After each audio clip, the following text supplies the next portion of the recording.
So today's lecture was basically a request from the audience. There was a few brothers whose wives don't cover, and they asked me to cover this lecture. And there's a couple of sisters whose daughters, they're having a lot of problems with their daughters not covering.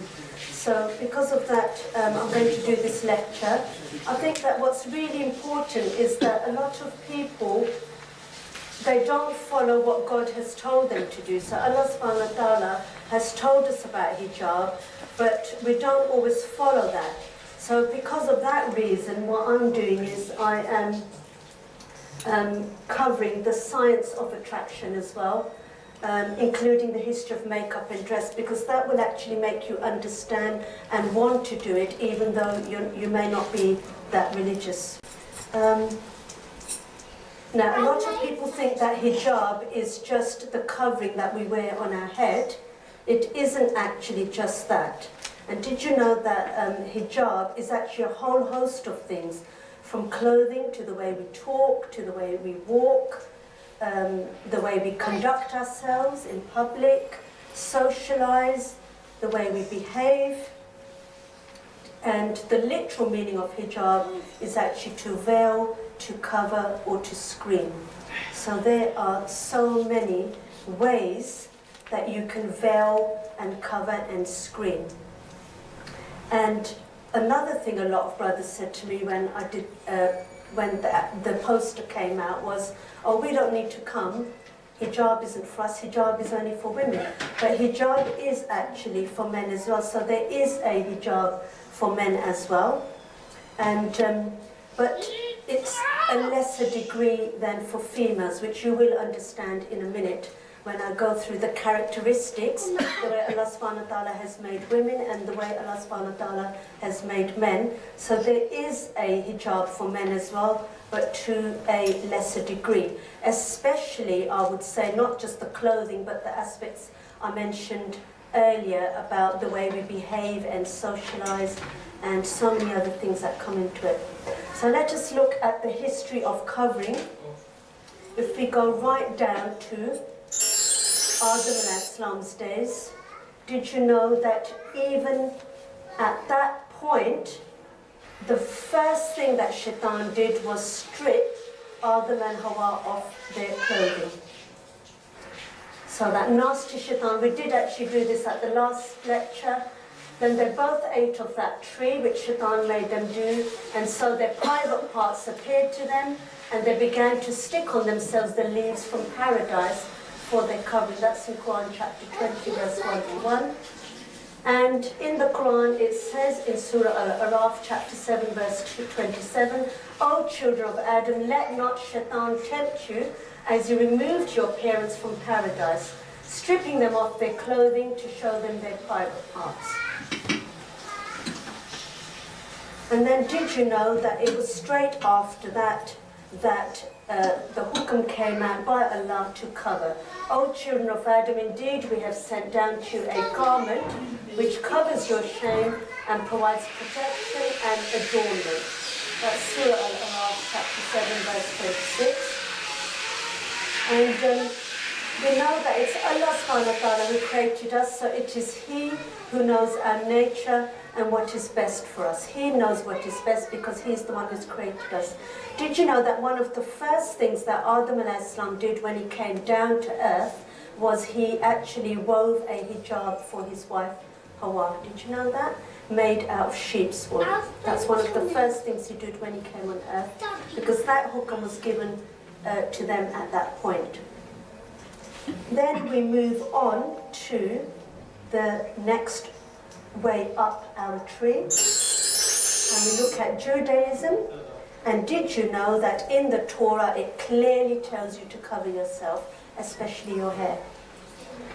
So believe it or not, these pictures are of Orthodox Jews nowadays, not from those days. I don't have photos from those days. This is nowadays pictures.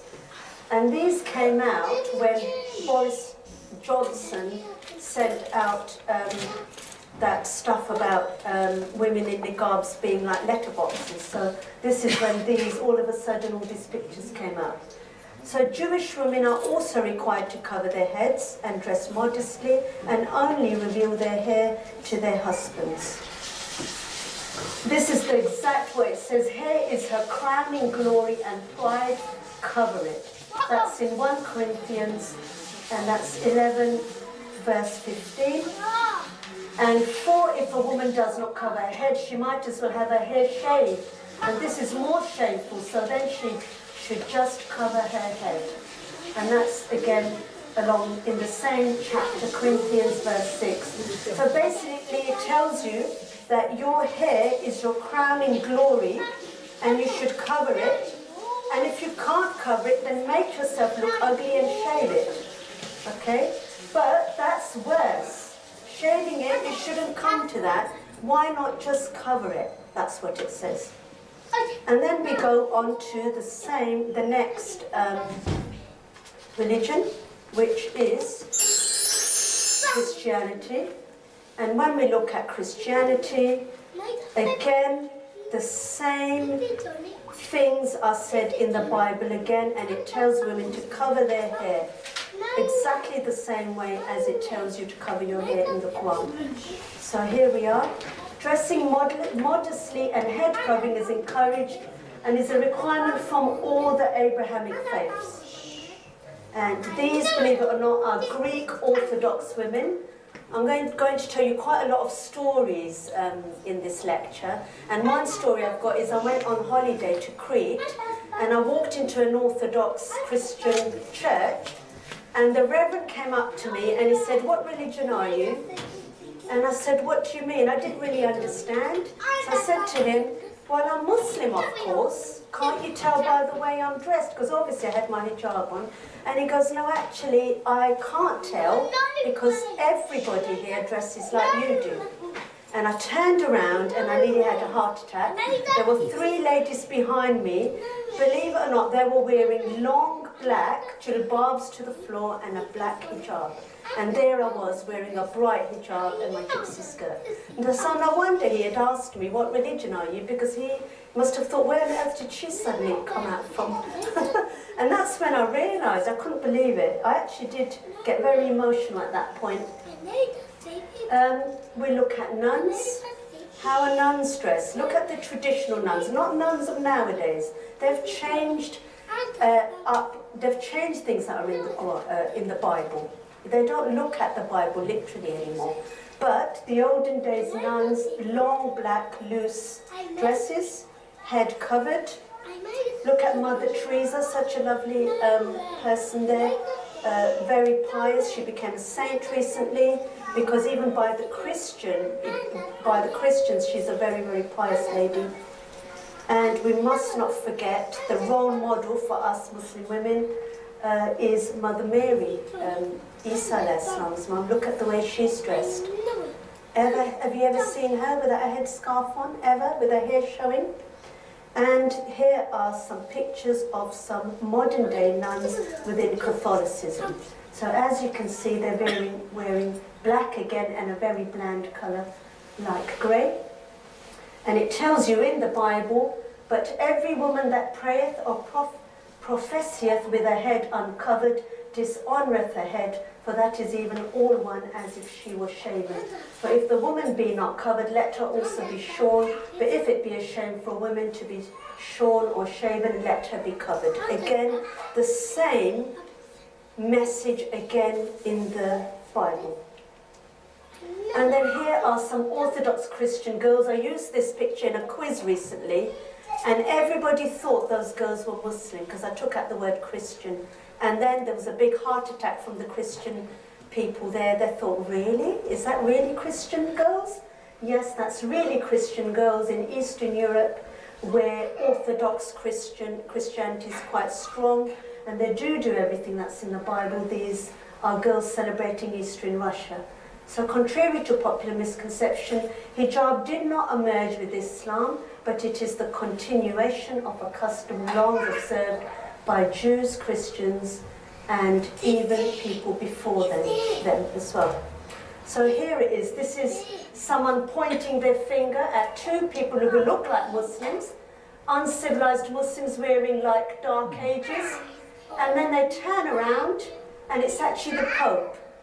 So he looks like an imam, doesn't he, with his hat on and a long white robe, and there's a black dressed hijabi and jilbabi nun.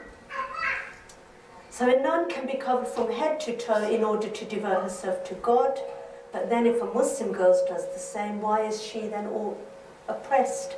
We will be talking about all of that later. And did you know that it's not just Christianity and Judaism, all the religions, they all tell us to dress modestly, even within Hinduism as well. Even a baptized Sikh, I met a baptized Sikh lady recently. She's just joined our Sacre group and she wears a turban.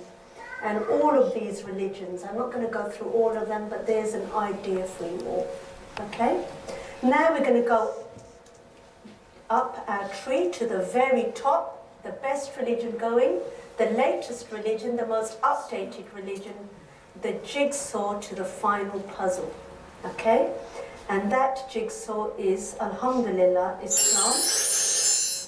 And everything in Islam, by the time Islam came, had gone really badly down the hill. This is the time of the Jahiliyyah that we are talking about. So here are all the prophets before Prophet Muhammad sallallahu alaihi wasallam came, and this is what the times were like in the Jahiliyyah. There was sexual slavery going on, there was nudity going on, there was prostitution going on, big time. There was persecution of women. They were being treated really, really badly. They had no honor, no dignity, no respect.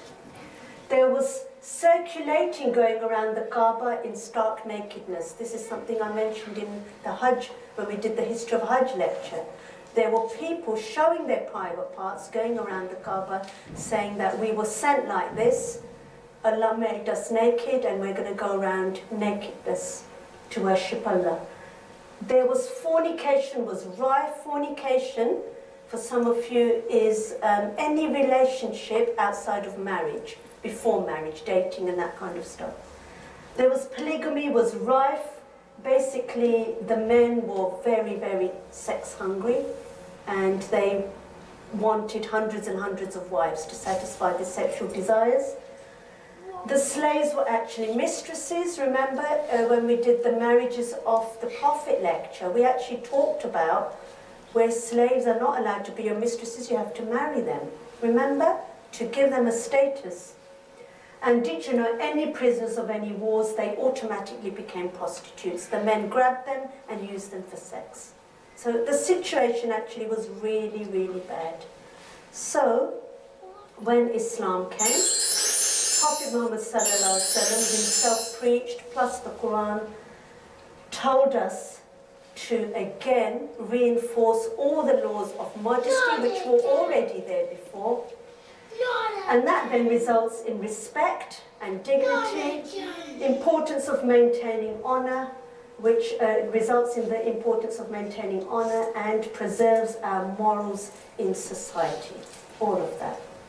And did you know that one of the benefactors of women, which was one of the rights that women were given from Islam, was actually privacy and chastity, which came extra through Islam. That was actually one of the rights of women, to actually elevate them when the rest of Europe, especially, was in bondage, and the women were held down in history, and they were not given any rights at all, and it was Islam who gave the first rights to women, and one of those was actually liberating them through privacy and chastity. So basically, the laws of covering were carried on from before. Okay, we've got a Christian Catholic there, we've got a Muslim there, we've got an Orthodox Jewish person there, and they're all dressed exactly the same. In fact, when you look at that picture, you can't tell, can you, who's Muslim and who isn't? If I took away those titles, you wouldn't have a clue, would you? Who's Muslim and who's Christian and who's Jewish? And all three faiths share a strikingly similar dress code. However, only, unfortunately, one is seen as medieval, backwards, and oppressive. Which one is that, everyone? Islam at the bottom. Yet all three, look at them the way they are dressed, if they follow the word of God. And by dressing modestly, women are following the word of Allah, who has been consistent throughout time. This is very, very important to understand. The word of Allah has been consistent throughout time. Never has it changed, and all of a sudden when Islam comes, oh, you have to cover now. Okay? Again, we've got the Islamic veil, the Christian veil, the Jewish veil, and it's only the Islam one that everybody comes out with, that they're extreme or they're terrorists, and you see them dressed up. So by following the command of Allah, Muslim women are doing the exact same thing as righteous Christian and Jewish women. So when Islam came, did you know that modesty actually became part of our faith? And that's actually in Bukhari. So Hijab and Iman are companions, and Hijab is characteristic of the mu'mineen. So anybody who is a believer, Hijab, which is the modesty, becomes part of them. It's not fitting for a believer, man or woman, when a matter has been decided by Allah and His Apostle, to have any option about their decisions. If anyone disobeys Allah and His Apostle, he is indeed on a clearly wrong path. That's in Surah Ahzab, chapter 33, verse 36. So basically, it is actually an order from Allah subhanahu wa ta'ala, and we should follow it if we are believers. The other thing that was reinforced from the previous religions was actually any intimate relationships outside of marriage. So when Islam came, again, the same laws were reinforced, and no relationships are allowed outside of marriage. And what we're talking about here is actually fornication. And we're looking at sexual relations, okay? We're not looking at other kinds of relationships, but sexual relationships outside of marriage. Does anybody know, are they really walking into the sunset? Where are they really walking? Into hellfire. Because zina, which is the word in Arabic, tells us that if you do commit that, you're not walking, that's not a romantic picture, by the way, that's showing them what's to come. Hellfire will be their destination. So fornication is forbidden in Islam, like all the other major religions. And it tells you in the Quran, in Surah Nur, chapter 24, verse 2, the fornicatress and the fornicator, flog each of them with 100 stripes. Let not pity withhold you in their case, in a punishment prescribed by Allah. If you believe in Allah and the last day, and let a party of believers witness their punishment. So basically, you might think that is very, very harsh, but it's harsh as a deterrent. It's harsh so you don't do it in the first place, okay? So you don't get to that major sin in the first place. That's why they are very, very harsh rules. And if you picked up the Old Testament and the Torah, they are just as harsh as the rules there. It's just the laws of the land have made them less harsher, but the word from Allah has been exactly the same throughout time, okay? And then adultery is even worse. If a married person commits illegal sex, the punishment is to stone them to death according to Allah's law. That's in Sahih Muslim, book 17, hadith 4192. And she, naughty girl, has committed adultery. And he is obviously taken after his father's looks, the elephant. So that is completely forbidden, okay, in Islam. It is there as a deterrent, because when somebody did actually accuse Aisha radiallahu anha for committing adultery, it did say that 4 witnesses need to be watching the act. Okay? So although that's how we know that this is there as a deterrent for people to stop doing it. Now this picture I really, really like, because I think it's really clever. There are little sins that lead to the major sins. The big sins are fornication and adultery. But they are little sins which can lead to that. Does that make sense? That is actually a dominoes trail. Yes? So you push that little sin and it topples all the big sins and you end up doing that. Does that make sense? Because this bit is very, very important. Because this is where all of hijab and everything else comes in. Okay? So the little sin is harassment and flirting. And then if that's not stopped, you end up going to the big sin. So in Islam, Islam closes all avenues or means leading to fornication, including stimulating any desires. Okay? Including stimulating any desires. So in order to stop the major sins, we need to catch those little sins before they even happen. Okay? And harassment is one thing that is very, very important, and it's the first thing mentioned in the Quran that when you don't dress appropriately, harassment or molesting happens. Sexual harassment happens when you don't dress properly. So here he is, Kermit the Frog, is sexually harassing Miss Piggy. Okay? And basically all she needs to do is, instead of giving him her phone number, which she's asking for, she just needs to say, oh, of course I'll give you my number. It is 1732, which is Surah 17, verse 32. And do not approach unlawful sexual intercourse. Indeed, it is ever an immorality and is evil as a way. That's in Quran al-Isra, the night journey. Okay, now the very important thing is a lot of people here may not like this, but it's already in the Quran that if you become a believer and you practice your religion, you automatically get this thing about shyness and haya and modesty. And on your journey, it might take you a long time to get there.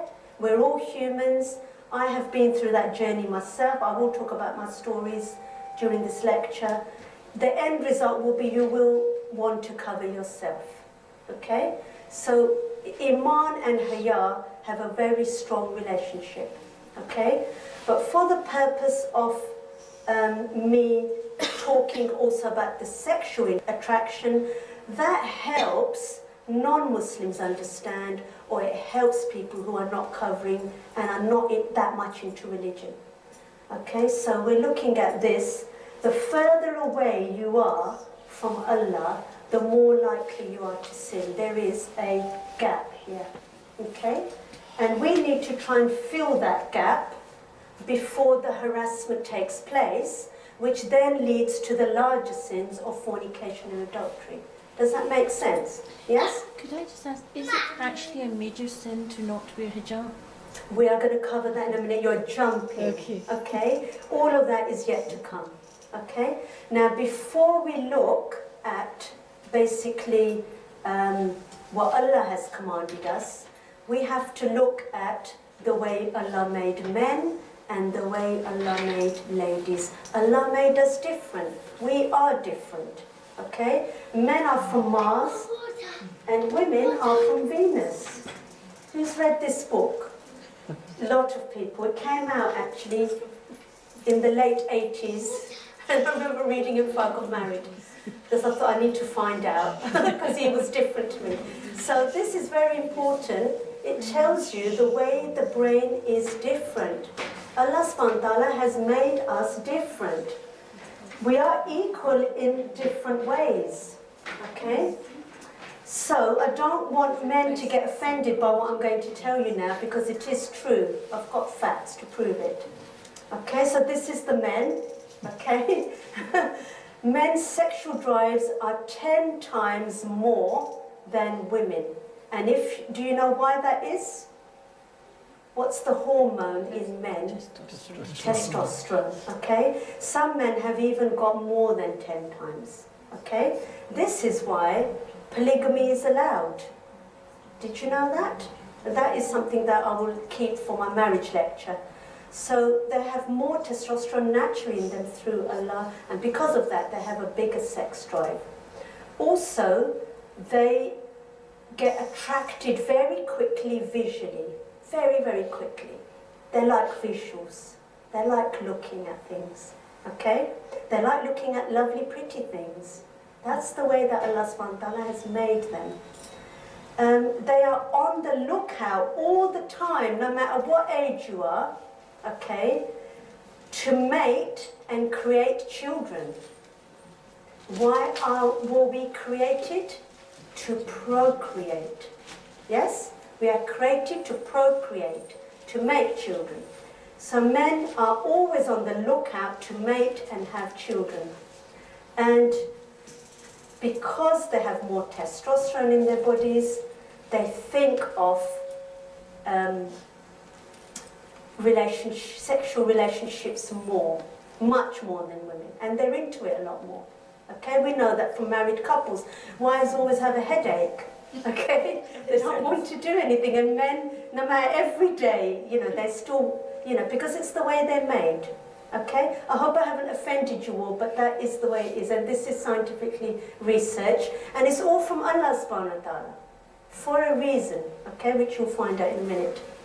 Ladies, we are more attractive out of the two species. We're more beautiful, okay? We are fairer and we have softer skin. Does anybody know why that is? Why are we fairer? No matter what nation you look at, even if you look at black African cultures, the lady is more fairer than the man.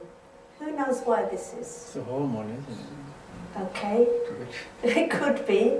But why are women more fairer? What, in Stone Age times, what did men go out and do? Hunt, and they're always outside, bringing the bread in, aren't they? Yes? They're out in the fields, in the sunshine. So Allah subhanahu wa ta'ala has given them more melanin in their skin, so they are darker, and they're thicker skinned, did you know, to protect them from the sun. Whereas women, where are they supposed to be looking at Stone Age times? In the cave. In the house, looking after the children. Do they need extra melanin in their skin? No, because they're not out in the sun, are they? Okay? So they are more beautiful. They have more fat on their bodies. Okay? We have got more fat, no matter how skinny we are, than men. Okay? That's there for a reason. That's attractive to men. Okay? We naturally have this tendency to dress up, because naturally we are there to attract the men so that they can come to us and we can mate and have children. Did you know that? Okay, so naturally we have a tendency to dress up in bright colours, and this is why the very first slide I showed you, which was the poster, it was the female that was all multicoloured, not the man. The man was all just plain black. And you can think of us as flowers. Think of flowers. They're big and bright, they open up their petals so that the bees, which are the men, can come and take the nectar out, yes, carry the pollen over and reproduce and make more flowers. Isn't that interesting? That is the most interesting way I can explain it, okay? So the men are the bees, the women are the ones with the massive, big petals displaying themselves out in public, all beautifully coloured, okay? And the nectar then comes out and you fertilise the flower. And this is why flowers are actually closed at night. When they don't need to attract bees, they close. The other thing is they're perfumed. Flowers are perfumed. Why? To attract the bees. They've got nectar in them, haven't they? So think of yourself as flowers, okay? The other very important thing is we are like male animals. So if you look at this peacock, is that a male or a female peacock? It's a male peacock. Did you know that in animals it's the other way round? It's the male that open up their feathers, fluff up their feathers in the animal kingdom to attract the female.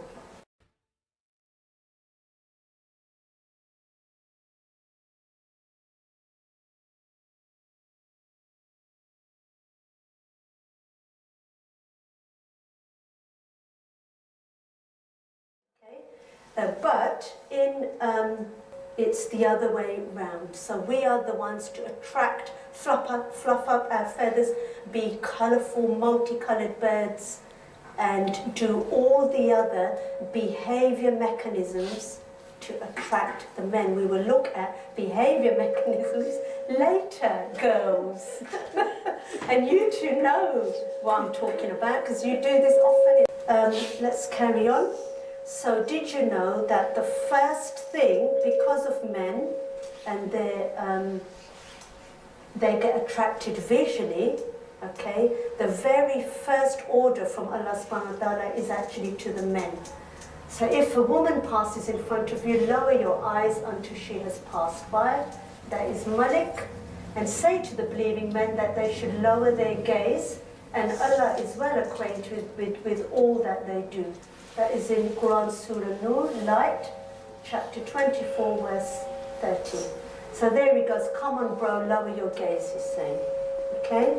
Now, this is the very first sin to fornication and adultery. You know that chart I showed you with the baby sin at the bottom?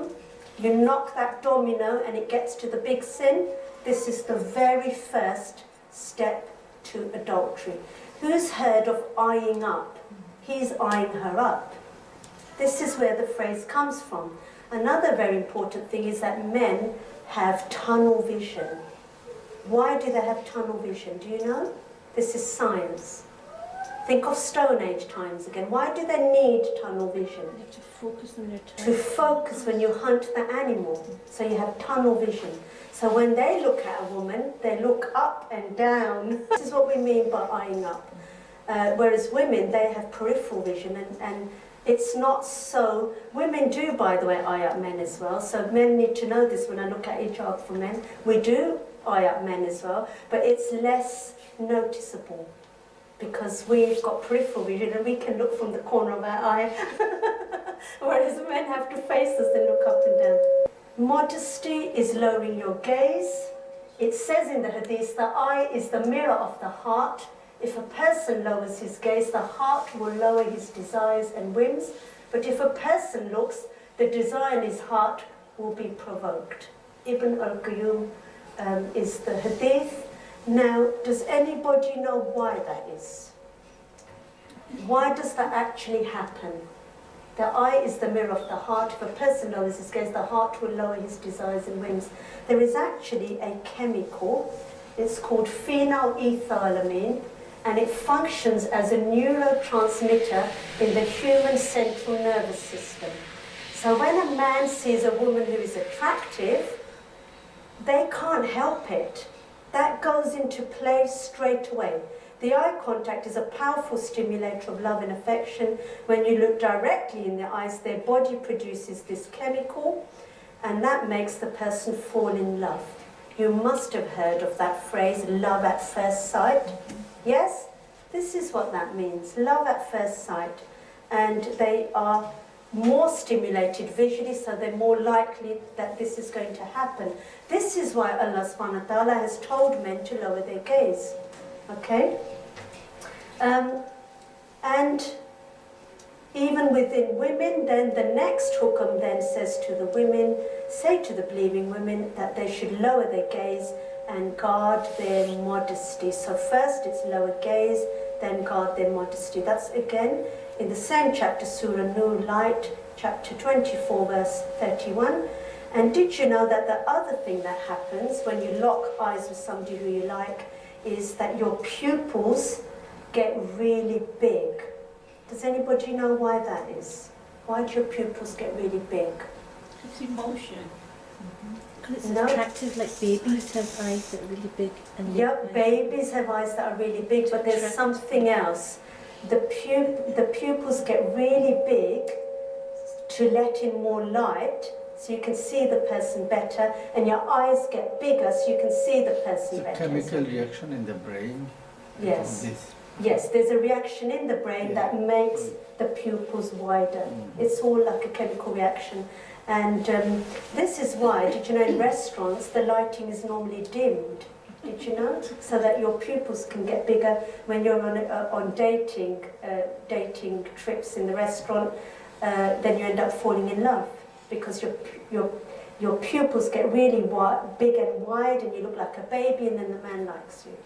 Because men like young girls in their prime years. This is something we are going to talk about. Men don't like old women, they like women in their prime years. So when I talk about bodies, I will go into this a little bit more. So, sister or mister, you must lower your gaze. And nowadays, what's really important is it's not just looking at real life figures, it's also looking at things like mobile phones. We've got a television there.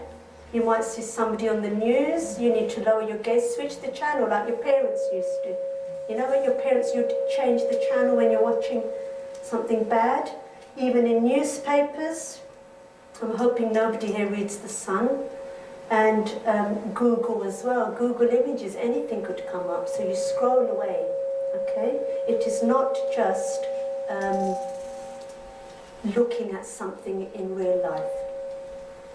It applies to media as well. Okay, so even though a man is responsible for his own gaze, women are responsible for what you give them to gaze at.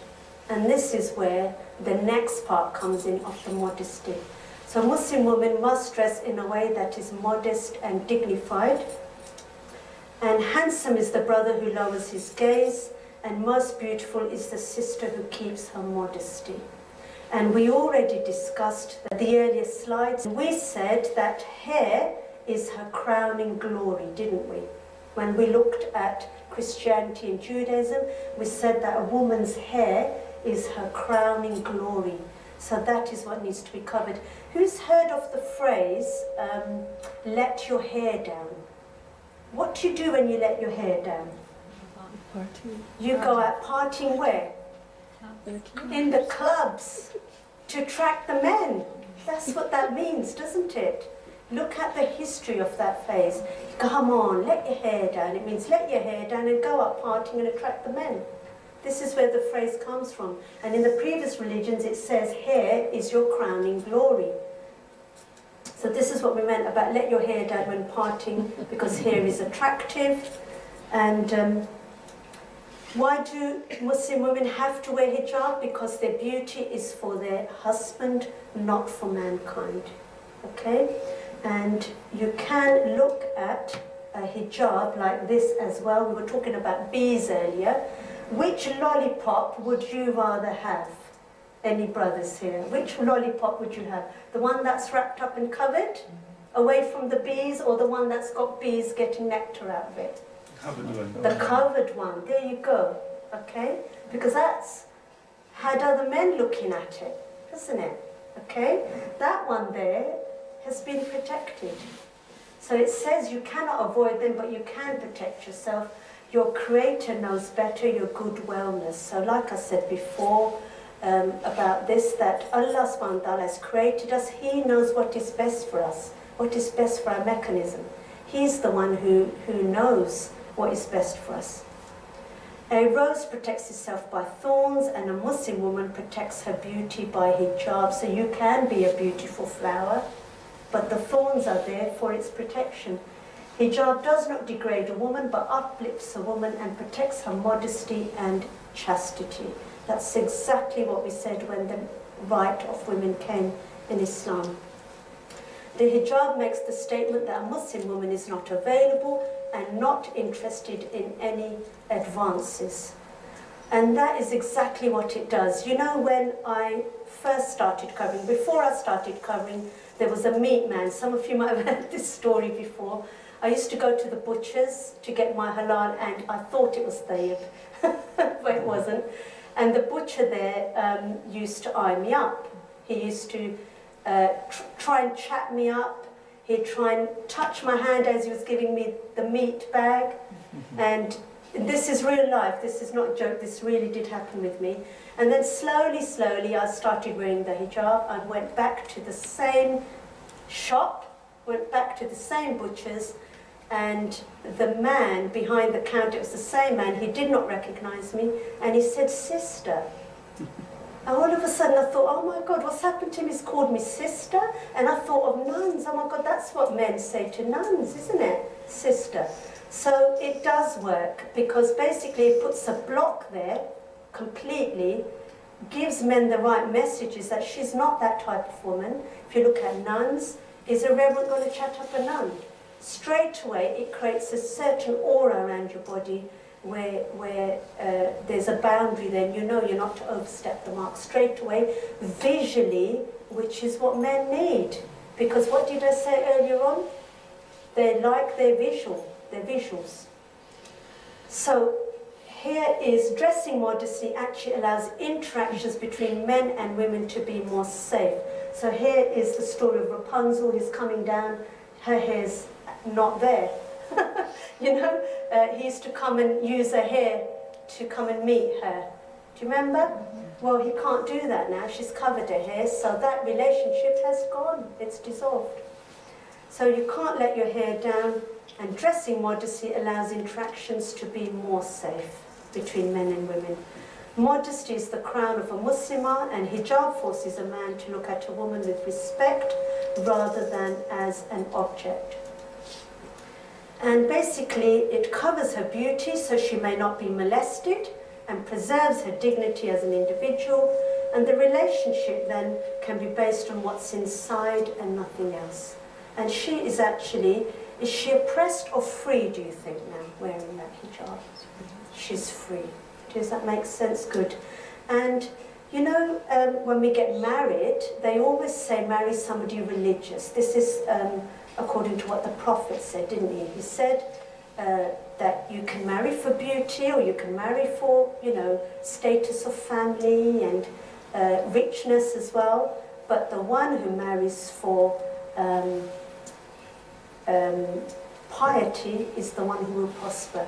So marriages based on personality are proven to last, because if you marry someone who's wearing a hijab, you'll know that whatever their personality is, that's what you're going to get. Looks fade with time.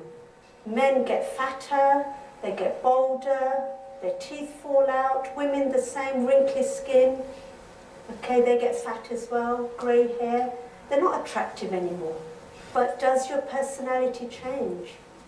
Personality never changes. This is why we say a leopard never changes its spots, does it? So this is what happens really if you marry somebody for their beauty. The girls will end up getting fatter and the men end up getting bold and lose all their hair. And then what are you going to do? Go for a younger model who's more prettier? Which, believe me, happens a lot.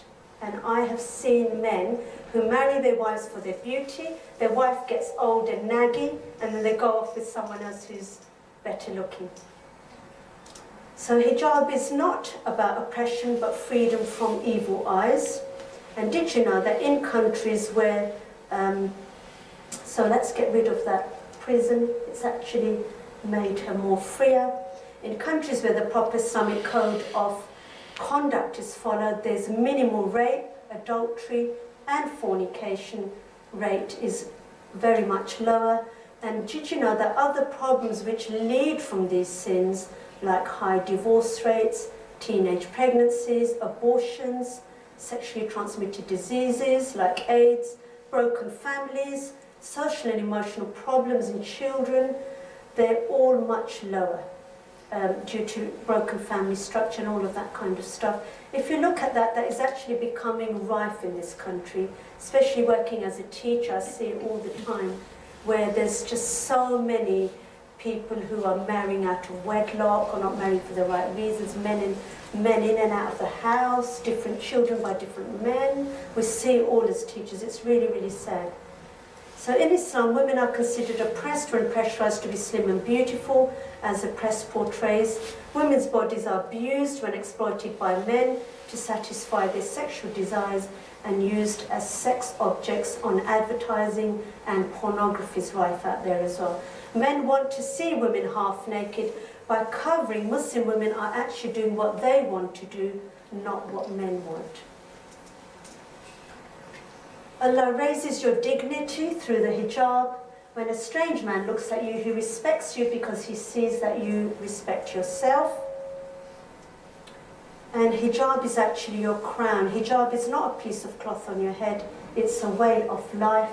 And the purpose of clothing is not only to protect oneself from physical elements, but also to protect oneself from immorality and pride. We will be looking at those later on when we look at dressing in men as well. Also, Islam is a way of life. Everybody should know that. Our religion is different. It's not confined to monasteries like nuns. Nuns will only are dressed like that because they're in the churches. But all the other women out there are not dressed properly. So did you know that in Islam, Islam is a way of life. So us women, we show Islam out there as well. We live Islam as part of our lives. Not like nuns just confined to the church, so that's why they wear it. You have to also, by wearing a hijab, you're judging what is in a person's head, not what is on their head. And by dressing modestly, she's actually liberated because you are valuing her for something that is no longer material, such as a good looks or the shape of her body. And she actually compels others to judge her for her intelligence, kindness and honesty. And people judge her for who she actually is. And this is something I've definitely found out there. When I wear the hijab and I go out, I meet so many non-Muslims, and they are honestly quite surprised that I'm British born, I speak good English, and I'm very well educated. Because they actually feel sometimes that by wearing a hijab, they feel I'm backward, or I must be stupid. And I've changed so many non-Muslims' minds just by wearing a hijab. And do you know what is so good is when you do a good deed and you're in a hijab, everybody knows you're Muslim and you've done that good deed. What I wouldn't want is for myself to be, to do a good deed and someone not even know what religion I am. You're actually a good role model for your religion. We're going to do questions at the end, but is it something to do with this? Sort of is. Yes. So what about when let's say someone's wearing a hijab and they wear makeup, isn't that like Yeah, attractive? that's to come. So I'm starting from basics. We're going to do makeup as well. We're going to do the history of makeup. We're going to look at tight clothes, everything. Okay, so you just got to be patient. Okay, let's carry on. Hijab is not a burden you carry around, but it's a real act of worship for which you get continuous ajr. Now, everybody will be on their own journeys in Islam. We've all had them. It's been difficult, very difficult. I used to work in a very white British English village school in Brentwood, out in the sticks, and I was a Jekyll and Hyde character. I used to take my hijab off and go in thinking it's only ladies here, which it was, and only children under puberty because it was primary age. So I thought I was okay. And then I'd come out and I'd put my hijab on and I'd go out and I'd meet some of the parents of these children and they'd think, what the hell's happened to Mrs. Naeem? Why has she got this scarf on her head? So I felt like this real Jekyll and Hyde character. And you will come across this where there will be no peace in your heart. Then I started teaching in a Sunday Islamic school. And I was actually teaching Islam and I was portraying my religion. And yes, I'd be wearing the whole works in there and then I'd come out and I'd take the hijab off. So I had this real thing and it took actually a couple of dreams and real life situations that made me think, do you know what, I need to just put it on. So basically one of them was, I remember I had a dream, and in my dream I was at this Sunday school about to teach Islam, and one of the parents said, oh, Mrs. Naeem, what's happened to your hair? And I remember looking in the mirror and my hijab had just disappeared. And I thought, oh my God, where's my hijab? Where's my hijab? And my hair, I'm telling you, was out there like a massive afro hairstyle. And I couldn't find my hijab anyway. So I woke up and I was in a sweat. So Allah was trying to tell me, you need to put your hijab on now, girl. Still I refrained, and then the next one was a real life situation and it was really bad. What happened was, I used to learn to play the piano, and I was in the college and I was playing the piano, and the photographers came in, didn't they? And they put a man on one side of me and another man on the other side of me. And they said, we want to take some photos, and they might not be published, but if they do, they'll go in the college magazine. So I didn't think anything of it. So there I was with my hijab off, a man on this side, a man on that side, me playing the piano. How bad can it get? And then I went to the Sunday school, and the teacher goes, one of the teachers goes to me, do you know what? I saw you at the front of a magazine the other day. And I said, where was that magazine? Oh, it was free round my house. It was posted through the letterbox. It was one of these free college magazines. And guess what? I was at the front, wasn't I? So when I went back to the college, there was the magazine, and I was front page in between two men playing the piano. So why I'm telling you these stories is to get the youngsters to understand that this will happen, but Allah helps you along the way. All these things happen as wake-up calls. Right, the other one that happened to me was, this one I thought was definitely from Allah. So this is a real life story. I was going to a school, and I went there as a Muslim to teach about Islam, assembly, and on my way back, there was the petrol station. So I needed some petrol, and it was out in the sticks. When I mean out in the sticks, I'm telling you, this petrol station was just out in the woods kind of thing. So I thought, you know what, should I really go like this? Like a Taliban was the phrase out there. Should I really go in? And I thought, you know what, just, who's going to know you here? Just go in as you are. So I did. I went into the petrol station, went to the till, and I was looking down because I was really scared, and someone said, Assalamu alaikum. And I looked up, and do you know what? There was a badge, and do you know what it said? Mrs. Naeem. Now you tell me, is that not from Allah? A woman wearing a black hijab, and on her tag it said Mrs. Naeem, spelt in the same way as what my name is. And I just thought, oh my God, Allah's doing this to make me realize that, you know what, you should just wear it. Okay? So then it took one more dream. And after that, I thought, I can't do this anymore. I just wore it and I went out. So I don't know if you want to hear this dream, but it was a really bad one. And this was actually because of what was going on in my mind. What happened was, I was on my road, okay, and I wasn't wearing my hijab. I had all my hair out and everything. And there was this car full of imams coming my way up towards me on the road. And I knew one of the imams because I was actually collecting money for him to build a mosque. How bad can it get?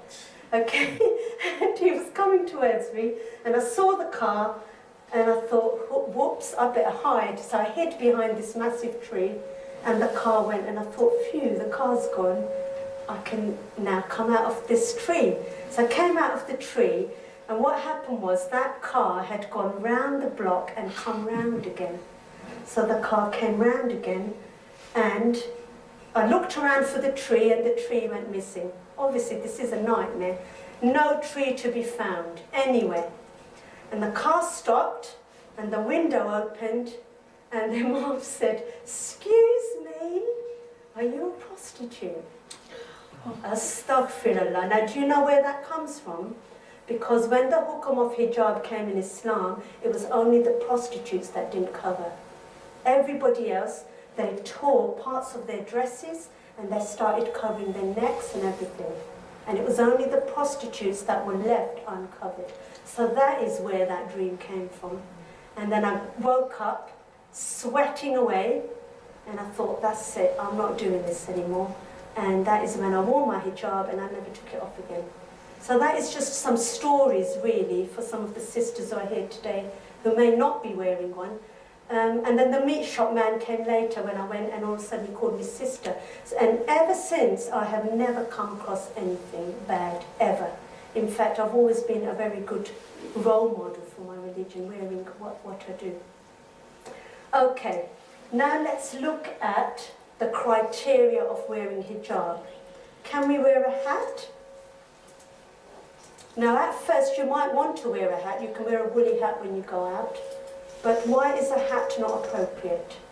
Does it not cover your sides and your neck? Yeah, it's not covering your neck, it's not covering your hair. While we're on the subject of hats, on the day of the conquest of Makkah, Prophet Muhammad Sallallahu Alaihi Wasallam wore a black imama, a turban. So that's just to show you some of the sunnahs of dressing. So you know this Taliban business we come across, and they're always wearing black turbans. There's nothing wrong with wearing the black turbans, because that's what the Prophet used to wear, black turban. Okay, scarves which come off. There's a woman we know, girls, isn't there, who says, you have to wear it the Peshawari way. And it makes me ill when she says that, because the way she wears a hijab, it's right at the back and all her hair is just flooding out, and she crops up all the women and says, it's okay, you can wear it the Peshawari way. But you can't.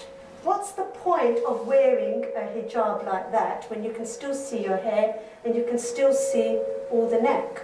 Okay, so the point of the hijab is actually to cover every bit of your hair and also to cover your chest area as well. So here are some pictures that tell you which hijab is correct and which one is not, and there's only one, which is that one. And she's got a skull cap on as well. Yeah, so that's the right one. If you want this slide, girls, I can send it to you later. So some people might wear a hat which does cover their hair, but still this part has to be covered. It says that they should draw their veils over their bosoms. That's in Surah Nur, chapter 24, verse 30 to 31. I mentioned earlier on, men like a lot of fat on women, okay? And that area has got the most amount of fat on it, so it must be covered. It must be covered. The head covers, khumur should be drawn over the neck slits, jayub. Khumur is the plural of the Arabic word khimar, which means a head cover. Jayub is the plural of the Arabic word jayb. A derivative of jawb or cutting refers to the neck slit of the dress. This means that the head cover should be drawn so as to cover not only the hair, but it could also be drawn over the neck and to be extended so as to cover the bosom. Short hijabs are okay if you wear a blazer on top. Sometimes I do wear a short hijab with my suits at work, but I will then wear a blazer on top, and blazers are brilliant because they're very thick fabric and it completely covers the chest area. This is actually the latest fashion. I don't know if anybody's seen. Hijabs are beginning to get bigger and bigger and bigger. The bigger you make it, the more prominent. You're making it show up, aren't you? So look at that woman there. What's happened to her there? So as the ages have gone by, they seem to have got bigger and bigger. We need to really keep them to a limit so that we're not drawing attention. And also, camel hump hijab is something where the women are piling their head up on top. In fact, nowadays you can get these hair extensions, and they're putting them under the hijab to make the hair look really big. Now, we said that hair is your crowning glory. It's attractive to men. And you're telling men your hair is, first of all, really long. Is that not going to attract them? Secondly, you are fiddling with nature and you're making your hair longer than what it is. Then you're drawing attention to the hijab more. Basically, the Prophet Muhammad Sallallahu Alaihi Wasallam, there are two types of the people of hell whom I have not seen. Men in whose hands are whips like the tails of cattle, with which they beat the people, and women who are clothed yet naked, we will talk about that bit in a minute, with their heads like the humps of camels, tilted to one side. They will not enter paradise, nor even smell its fragrance. And that's from Sahih Muslim, a very strong hadith. And did you know that in the times of the Jahiliyyah, this is actually something that people were doing? This is actually taken from a museum.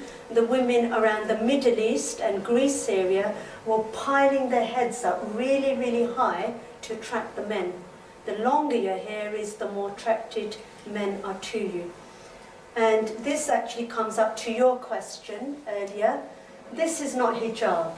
That woman might be in hijab. She's looking extremely attractive. She's got makeup on, she's got jewelry on. The purpose of hijab is to divert attention from beauty, not to bring attention to it. So try to avoid excessively decorating it. If your way of wearing the hijab attracts others, know that your hijab needs correction.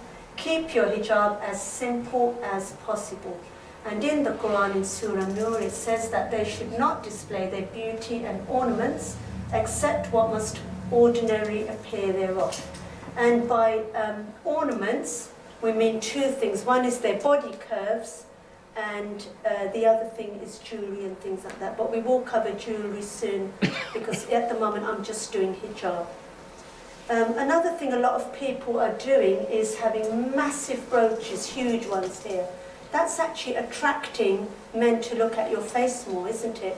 That size is okay, but you can get really massive, huge ones. So if your hijab has become a fashion statement and accessory, then it's no longer hijab. Hijab equals modesty, not attention seeking. Matching your hijabs is fine though with your clothes. That's absolutely fine. And being smart is fine as well. The sun doesn't lose its beauty when covered by the clouds, the same way your beauty doesn't fade when you're covered with the hijab. And the beauty of the moon does not change when covered by clouds, just as the beauty of women remains when covered by hijab or niqab. And did you know there's nothing you can't do when you're fully covered? This is me scuba diving in Egypt under the water, and I'm wearing my hijab and I'm fully covered. You can do anything. Don't let people tell you, she's saying, is that your mum? Yes, that's me. Don't let people tell you can't do anything without a hijab on. You can do anything. I went to see the Queen, and do you know how many people said to me, wear a hat? You can't wear a hijab. Oh no, you can't wear a hijab there. Wear a hat. I'm not like a Nadia Hussain job who goes to see wherever she goes on telly, and then she's wearing a turban, and now her turban's gone shorter and you can see all her hair from the front. If you wear a hijab, you wear hijab in all situations. And did you know, by going there in a hijab, everybody knew I was Muslim. They all came up to me then and then asked me, what did you do to get here? How did you end up here? It created a good example of Islam, actually. Islam has got a really bad name out there. But I'll tell you something which a lot of non-Muslims have said to me, and this happened just to me on Friday at the homeless. I was dressed in a hijab and someone said to me, are you a queen or are you a princess? And I found that really interesting. And I said, why did you ask that? They said, because you've got this lovely scarf on. So I thought, are you a queen or are you a princess? And I thought of this lecture, so I thought I must bring that in. Freedom is not doing whatever you want to do. Freedom is doing the right thing according to the Quran and Sunnah without fearing other people. If I feared the Queen, I wouldn't have gone like that. I would have put a hat on, but I didn't. The hijab does not cover up a girl's weaknesses, but in fact displays her strength, commitment and confidence, which is built out of love for Allah and not for the love of this dunya. These are some of the advantages of wearing the hijab. It's an act of obedience to Allah, an act of honor and dignity, an act of belief and faith, an act of modesty, purity, bashfulness, righteousness, and a shield. Hijab is not a symbol of oppression. It's not something new, as you heard, the previous nations did it as well. It is not required in non-public places, so you don't have to wear it in front of your female relatives. It doesn't restrict a woman's freedom, as you saw, I went scuba diving in it. And it's not a portable prison. They say that Islam is in the heart, not hijab or beard, but what you need to understand is that when Islam is in the heart, hijab and beard actually come naturally. These are all the mehrams for the girls and for the boys, where, for example, for the girls, you do not need to observe hijab in front of all these people and not display their beauty except to their husbands, their fathers, their husbands' fathers, their sons, their husbands' sons, their brothers, or their brothers' sons, or their sisters' sons, or their women, or the slaves whom their right hands possess, or male servants free of physical needs, or small children who have no sense of the shame of sex. That's Surah Nur, chapter 24, verses 30 to 31. And did you know that after the hijab was out, right down to recent times, even the Queens, this is Lady Anne of Denmark, wife of King James of Scotland, hijab has been a part of the Western culture for centuries. And this is something that I say on all my programs. This is actually a BBC program which went viral. The full link I will send to you when I send out the link for this lecture. So we're just going to listen to that now quickly. It brings the right kind of attention. So basically, straight away there's a barrier between men and women, and men know straight away she's not the kind of girl I can flirt about with. I can't chat her up. It's a little bit like nuns. When someone enters a church and a Catholic nun is fully covered, you wouldn't dream of going and chatting her up, because straight away the dress code puts a barrier between the two genders. So it's the right kind of attention. And what's really interesting is before I covered, I remember a meat shop that I used to go to, and the man used to always try and chat me up and try and touch me, actually, try to touch my hand. And then when I started to cover, I went to the same meat shop and he didn't recognise me. And all of a sudden it was sister this and sister that. The amount of respect I got. And inside I laughed because I knew it was the same man, but he didn't recognise me. I thought, what a difference. What a difference. Me dressed differently, hair out and everything, and the way he used to talk to me. And now all of a sudden he calls me sister. So does that actually make you feel better as a person, yes, as definitely. a woman, by being covered up, with your beauty being covered? Yes, and more respected, definitely more respected. The majority of the time when we're at home, we're not wearing all of this. So yes, we look after ourselves really well. We wear makeup at home and hair styling and all the rest, everything. Sometimes we have all female parties where we can dress how we please, and there's actually competition between all the women with hairstyles and clothes and jewellery. All of that happens, but beauty is not there to show off to everybody. If you think of like diamonds, you don't just display them out for any old thief to come and take. You wrap them up in a soft cloth and they go inside a little jewellery box. And that's the case with all precious things. If you look at oysters, you open the oyster and the pearl is inside. Okay, that's something actually that the non-Muslims really, really like to hear, that everything is precious, that is covered. Your jewellery, you put inside a jewellery box. With pearls, they're inside a shell, an oyster shell. And it's just quite amazing, really, at the way women are really like diamonds as well. And every fruits as well. Yes, yes, all the fruits are inside as well. Yes. Okay, now we're going to come to niqab. So we're moving our way down from the head downwards.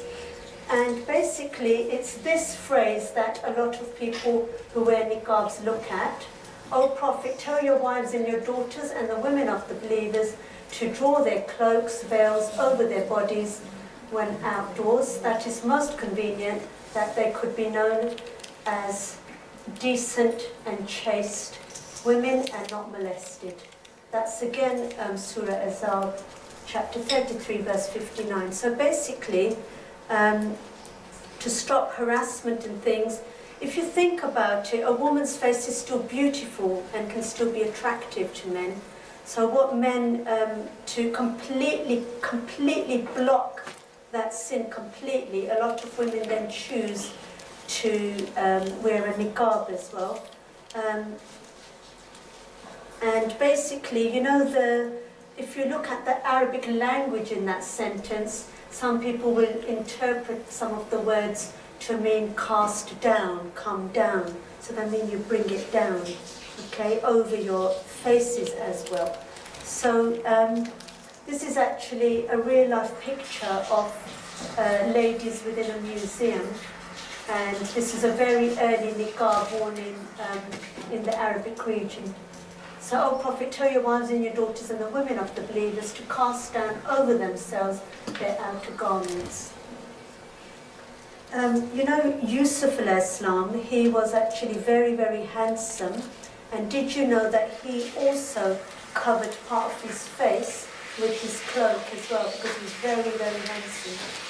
there is actually a project which a boy did at Billericay School, and he looked at where the women wearing niqabs are oppressed, and after lots of research, and I actually sent all the ladies to him to help him with the project, he then realised that no, the women are not oppressed when they wear the niqab, and none of their husbands had forced them to wear it. It was completely their own choice. So my hair is covered, my face is too, my beauty is hidden from strangers like you. No man deserves me except for my husband. My modesty is priceless and my self-worth is gold. Funny how society says don't judge a book by its cover and then turns around and judges a woman by her cover. And we've got one poem here before we go into the next section. The Muslim women unveiled. You look at me and call me oppressed, simply because of the way I'm dressed. You know me not for what's inside, you judge the clothing I wear with pride. My body's not for your eyes to hold, you must speak to my mind, not my feminine mould. I'm an individual, I'm no man's slave, it's Allah's pleasure that I only crave. I have a voice so I will be heard, for in my heart I carry his word.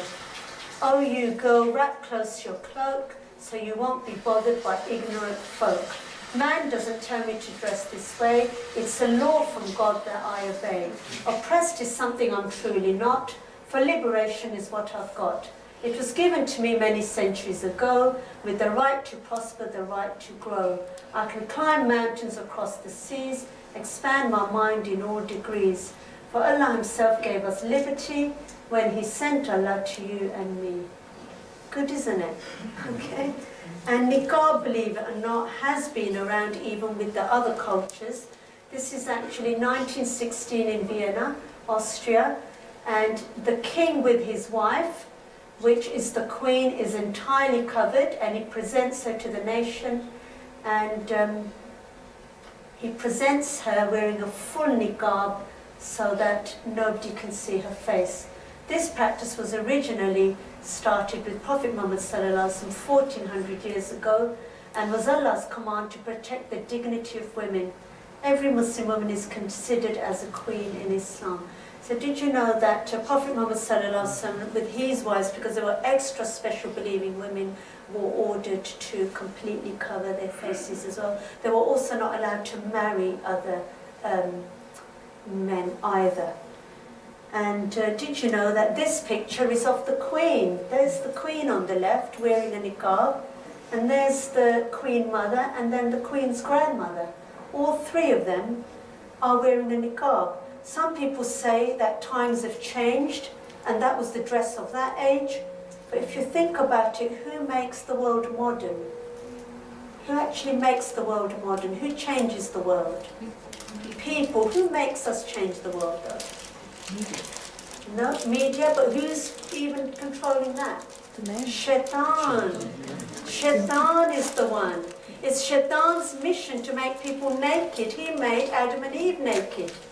He was the first sin that he made people do was what?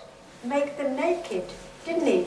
So his mission is to make them naked. So it's actually Shaitan that influences everybody and makes them become naked. But Allah's word stays the same throughout time. Allah's word does not change. Now, even when you wear the niqab, sins can happen. So if you look at these two, they're wearing a niqab, but it defeats the purpose, doesn't it? It's full of jewels, it's got all glitter on it, and some ladies, they even make their eyes all maked up. Their eyes are all made up beautifully. So remember I said that the eye is the window, the first window towards those major sins. So it's important really to check. Okay, hair. While we're on the subject of hair, before I go to the other parts of the body, with hair, women are not allowed to cut their hair. Okay, I've looked into this properly. Split ends, yes, trim it. Why are you not allowed to cut your hair like this? Assembles men. Pardon? Assembles men, and It's also a symbol of men, and good. also historically kind of prostitutes used to have short hair as well. That's also contributes to that. Yes, there's a bit of everything there. So with women, right at the very beginning, the very first couple of the first slide or so, I mentioned that a woman's glory is her hair. Her hair is her beauty. That's what makes her a woman. Okay? So if you cut your hair, you're tampering with nature, what Allah's given you. You can, like I said, get rid of split ends and things, in which case before hairdressers and after hairdressers you're still the same. Okay? But also in Islam you're not allowed to mimic a man. I'm going to come to that in a minute when we look at sunnahs of dressing for men as well. We're not allowed to copy the opposite gender. So by cutting our hair short, we are going to end up looking like men, and we're not allowed to do that. Here are some haram hairstyles for men. In men it needs to be as natural as possible. And a lot of people say, where did you get your evidence from? I mean, what happened was the imam here sent one of the boys home and said, I don't like all those razor shavings that you've done on your hair, and get your mum to sort it all out. And the mum came in a huff and a puff, and the mum said, I said it's haram and it's haram, full stop. Okay? The same mum then came to me and said, look, I need evidence. You can't just say it's haram and it's haram. Gone are the days nowadays, even when parents can tell children, this is haram, don't do it. You have to give them evidence. You need to make them understand. So there are sayings to say that Prophet Muhammad ﷺ saw a man and his sides were shaved off on his hair, and the Prophet didn't like that, and he said, go, you either completely shave it or you grow it so all your hair is uniform all over. So there's your evidence, okay? And that is in Sahih Bukhari and in Sahih Muslim, that story is there. So it's very important. Women also are not allowed to shave their hair off and then wear a wig, because this is what the Jewish ladies did. Remember, it said in their Torah that you cover your hair. If you can't cover it, then shave it. When Islam came, it was updated, the rules, and it was just cover it, because the Jewish ladies were shaving and then covering their head up with a wig, which is still hair, isn't it? It's still attractive to a man. So with Muslim women, they are not allowed to wear wigs. Narrated Aisha, an Ansari woman gave her daughter in marriage, and the hair of the latter started falling out. The Ansari woman came to the Prophet and mentioned that to him and said, my daughter's husband suggested that I should let her wear false hair. The Prophet said, no, don't do that, for Allah sends his curses upon such ladies who lengthen their hair artificially. So that is actually coming to hair extensions. Some of you may have heard of brandas. What are you doing there? You're lengthening your plait, aren't you, and decorating it. So that isn't really allowed, and hair extensions are not allowed. And for that purpose, false eyelashes are not allowed. This is rife amongst the fashion at the moment. It's the same ruling, did you know, as putting false hair on your hair. You're putting false hair on your lashes. Also, did you know that when you are being sexually aroused, your blinking starts happening more? You want to take in more of the person you're interested in, so you blink more. And did you know that causes the flattering of the lashes? So what are you doing then to the men when you put false eyelashes on? You are actually flattering them more, aren't you? And they're looking at your eyes more. So lashes, whether they're glittery or not, because I know you can get diamante lashes as well, are not allowed in Islam. You can dye your hair though, and Prophet Muhammad ﷺ said that men can dye their beards as well. You can dye your hair. Does anybody know the ruling on dyeing hair? No. For men and women. It has to be permanent, a permanent dye, so it can't be like semi-permanent. No? It can't be your natural colour to disguise Good, your age. good. It can't be your natural colour, otherwise you are then showing to people, giving them false illusions. It has to be a different colour to your natural hair colour. So you can dye your hair brown, or Muntaha can dye his beard mehndi coloured with mehndi. Okay? Henna. So that is allowed. That is actually a sunnah of the Prophet. He used to do that as well. Okay, and beards. We're still talking about hair, beards. These are all really not allowed because it comes under the same ruling of the hair, where some parts are shaved and some parts are big. You know, when the Prophet said you either shave it completely or you grow your hair. And basically these are all the different beards which are haram, and that is the most halal one. A fistful of hair trimmed at the bottom. Okay? Trim your moustaches and let your beards grow. Prophet Muhammad said, and you trim your moustaches to make yourself different to previous nations who grew their moustaches long. This is the reason why imams have long beards, and all the imams, they copy prophets, don't they? All the prophets had beards. By the way, the razor blade was made much later, wasn't it? All this fashion of shaving and all this. But even rabbis have long hair. Have you ever seen rabbis? They have long beards. They just look like imams, basically, don't they? Okay, the next ruling, we're going down the body now to the rest of the body. Basically, Prophet Muhammad said, if the woman reaches the age of puberty, no part of her body should be seen but this, and he pointed to his face and hands. So basically the whole of your body should be covered, and for men it's from the navel to the knee, and for women it's the whole of the body. It says, with my veil I put my faith on display rather than my beauty, because my value as a human being is defined my relationship with God, and so I cover the irrelevant, basically. So women should cover all the body except for their face and hands up to the wrist, and the ruling is up to the wrist, and to the floor it's below that ankle bone. You know the ankle round bone? Below that ankle round bone. So feet are okay, like feet, women's feet are Yeah, okay. so I'm coming up to that. In humbly, it depends which fiqh you follow. If you're humbly, everything is covered except for your eyes. Okay? If you're a Shafi or a Maliki, everything is covered except for your face and hands, so your feet are covered.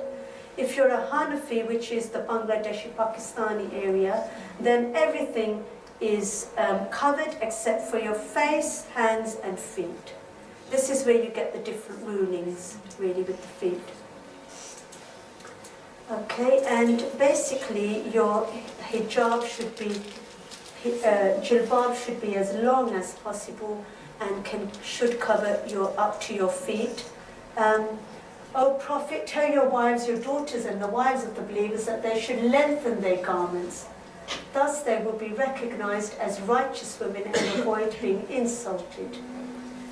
And did you know that this is a picture of what will happen if you're not covered? In later generations of my ummah, there will be women who will be dressed but naked. They will not enter into paradise or even get a smell of it. So that's in Muslim. It tells you quite clearly, actually, that is a very strong hadith, that you should be fully covered. Your aura is very, very attractive for women. People say the hijab is going to close a lot of doors in your life, but the Muslims say yes, especially the doors of hell. And did you know that in a survey in USA, they did a survey on ladies who look like that, and a survey on ladies who look like that, and they interviewed 100 rapists and asked them which person they would be more likely to rape. What do you think they said? That one. And when they were asked why, they said because of the way she is dressed. Okay? Remember what I said right at the beginning about the different makeup of men and women? Men have a lot more testosterone in them, and did you know that men, on the whole, more rape is done by men, isn't it? When you think about it for that reason.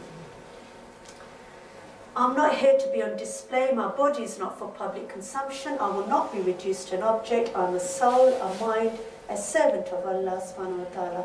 My worth is defined by the beauty of my soul, my heart, my moral character. With my veil, I put my faith on display rather than my beauty. Everything precious is covered. I mentioned that actually in the BBC programme. A woman modestly dressed is like a pearl in its shell. Be like a diamond, precious and rare, not like a stone found everywhere. And if you think about it, everything precious is always covered. Precious jewellery, you hide it away. You don't let it out, do you, for bank robbers and things to take. In museums, precious things are behind a glass, and an oyster pearl you get inside a shell. Now, I talked about this earlier with one of the sisters. There are different stages of covering, but what we should try and do is to aim for up there slowly. So all of you, including some of the youngsters, will be on one of these stages, one of these steps. What we need to try and do is to try and get from step 1 to step 8 if we can. And step 8 is actually not that difficult really when you think about it, because she's not wearing a niqab for starters, and she's not all in black. And it's very important actually, this is something I feel quite strongly about. Fathers have got an equal responsibility, if not more, to tell their daughters to dress properly, because it's the father's reputation. Don't forget, the children take on the father's lineage and their surname and their religion. So I have seen many fathers telling their wives, you're not going out like that, dress properly, and they don't look at their daughters, and their daughters are half naked. So it is extremely important fathers take a look at how their girls are dressed, and it is their duty to tell them, because it's their family honour that is at stake here. Someone turned around and made me very angry the other day and said family honour's just cultural. Actually, it's in the Quran. You know, Maryam alayhi salam, she came to the waiting nation with her baby Jesus, and the people who saw her, they knew she had done the crime, but they said to her, your father wasn't a bad man, and your mother was a chaste woman. Well, what happened to you? Who were they pointing fingers at? Her family, her mum and dad. So in Islam, you take on the lineage of your father, and it's up to you to keep the upkeep of that lineage and his honour as well. And going out half naked, of course you're going to get wagging tails. So it is very, very important. These are all the female, for female, there's a huge amount of mehrams where she doesn't need to dress completely, but the ruling is in front of female practicing Muslims you do not need to cover, okay? Practicing Muslims. The reason is if you are in front of ladies who are not practicing, what might they do? Say you're wearing sleeveless clothes and you're in front of not practicing sisters, then what might they do? She might go and tell, she might go and tell somebody. Good, they might go and tell somebody or tell their husbands, and that can provoke desires. And what about non-Muslim women only? This is a very, very important question, because a few years ago it was okay to be the same in front of non-Muslims. Why has that changed? Fatwas have now been given on this. It's recently changed. Why should we also be covered in front of non-Muslim females? Same reason, isn't it? One of the reasons is they might go and tell somebody that, oh, you know, she's lovely and what, all the rest. What's the other one? What has recently happened rife out there? Oh, homosexuality. Homosexuality. And that is a big, big one. I'm telling you, it's a big one. I had this boss, she kept kissing and hugging me, and she loved me to bits. And then I found out she had a wife at home. And I found out she was a lesbian. So how do you know she's not going to be a lesbian? This is why the ruling has now changed to practicing Muslim sisters. Okay? When you're old, it tells you, and the women who do not hope for marriage, it is no sin on them if they discard their outer clothing in such a way as not to show their adornment. But to refrain is better for them, and Allah is all hearer, all knower. And that's Surah Nur, verse 60. Now, I've looked this up properly. The verse clearly says outer clothing, but it doesn't say hijab. I've looked this up properly recently. It doesn't say hijab. So hijab you should still keep intact, but the rest, that stuff you can take, but as long as your aura parts are still covered, your private parts have to still be covered. For a man, we know that their aura is from their navel to their knees, and it is very, very important, especially in nowadays dress, that that part is covered. So any shirts, they need to be hanging out when you're reading Salah at least, because did you know that while you're praying, none of your private parts, especially between the navel and the knees, should be showing. And the new fashion of the sagging jeans that are out, which are rife amongst the youngsters, they're not allowed in Islam. So it's up to us as parents to tell them, respect yourself and the community. The salah is invalid if the sadr, parts of the body compulsory to cover, is exposed. Brothers who wear Western outfits during prayers should be very careful about this. Okay? You don't need them. You don't really need them. They are not the fashion of Muslims anyway. And what is the best thing for a man to wear? Does anybody know? Can you put your hand up? Because yes. Is it a thong? A thorb. Okay? And did you know the thorb is the best thing for a man to wear because it does cover all the bits, and that's why imams wear thorbs. You don't see imams usually, do you, in jeans and t-shirts? And all the prophets, what did they wear? White thorbs, including Jesus, yes? And they mock the jubab, yet when people graduate, they wear it as a sign of success. Did you know that the graduation robe is actually come from Arabia, from the Middle Eastern culture, and it's copying the jubab. So you're actually elevated when you wear a jubab. With women, it was as long as possible, okay, their dresses. But with men, it is higher. Does anybody know why that is? It's around, to put covering your ankle. Yes. Do you know why that came about?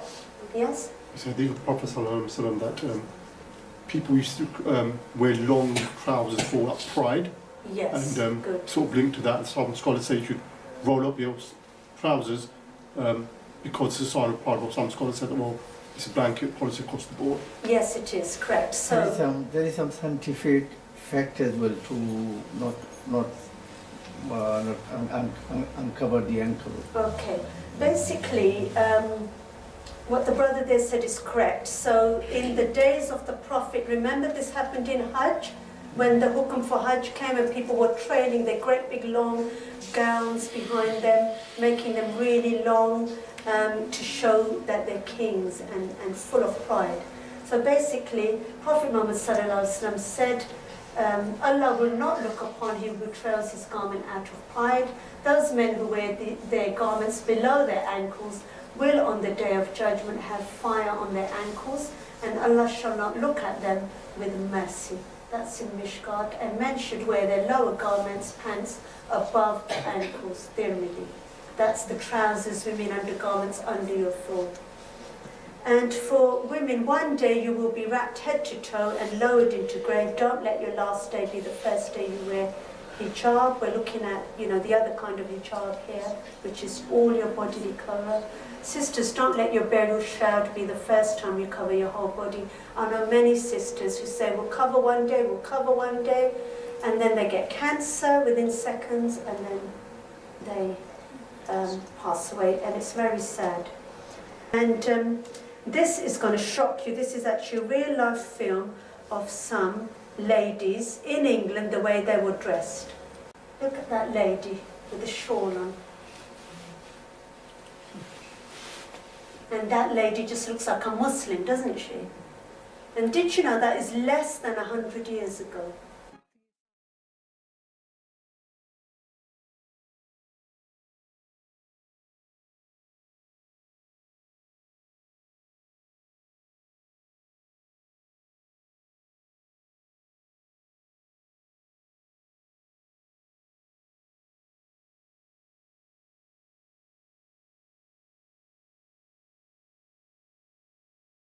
What has happened, we talked about this earlier, Shaitan has slowly corrupted the nations. Shaitan's mission is to make people naked. That's the first sin he made Adam and Eve do.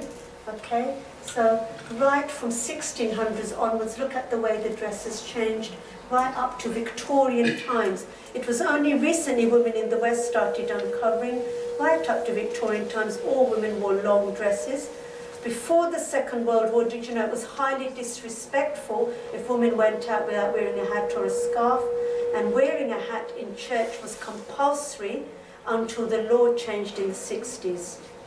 And did you know the 60s was the worst satanic years, really, because the trends in fashion changed, the skirts got shorter, and it was really because of the way of the change of thinking and attitudes towards sexual freedom. And it was actually originally an advertisement of the pill. So the pill came out where you could have sexual relationships without getting married. They needed to sell the pill, so then they started advertising ladies with shorter skirts and things to entice the men. So they can want them and then mate with them, and the pill will get used. Does that make sense? A lot of fashion influences come from Hollywood and Bollywood. We will look at Bollywood later on when I look at some of our ornaments that are all in the Indian songs. And dressing modesty is even more important nowadays because there's more social freedom, there's more pornography, there's more rape, there's more crime. And especially in this country where the people who you're mixing with are not Muslims, so the boundaries are not there. Does that make sense? Because there is a lot of people who say that I dress modest in front of Muslims because I feel it, and I don't feel it in front of non-Muslims. But if you look at it and you think about it, non-Muslims have got less boundaries with their religion. They don't know what's in their Bible, so you're more likely then to sin as well that way. Some claim wearing hijab means going back to prehistoric period. This is not true, because such people fail to realize that actually dressing half naked means going back to the Stone Age. If wearing the hijab means going back to prehistoric period, then getting half naked means going back to Stone Age. Does that make sense? Because you're going back to what happened to Adam and Eve and the way Stone Age people were. Okay, now we're going to look at the next criteria of covering. Does anybody know what's the next criteria of covering? So you cover from head to foot, but what else? Your voice and your manners? No, we haven't. We're still on clothes. We're still on clothes. Tightness of clothing. Tightness of clothes. What did I say at the very beginning, at the science of attraction? Men like our curves. We are curved. Okay? And did you know that this curve here is there naturally? Men look at that curve. They look at waist because it makes your hips look bigger. Men go for big hips. Why? Fertility. Fertility, sign of fertility. She's going to have lots of kids, I'll have her. Okay? And this curve is there while you are in your productive years. As you get older, what happens? The middle age spread. Why does the middle age spread happen? Because you don't need your big hips to attract men anymore. that curve gets filled up. Isn't that interesting? Okay?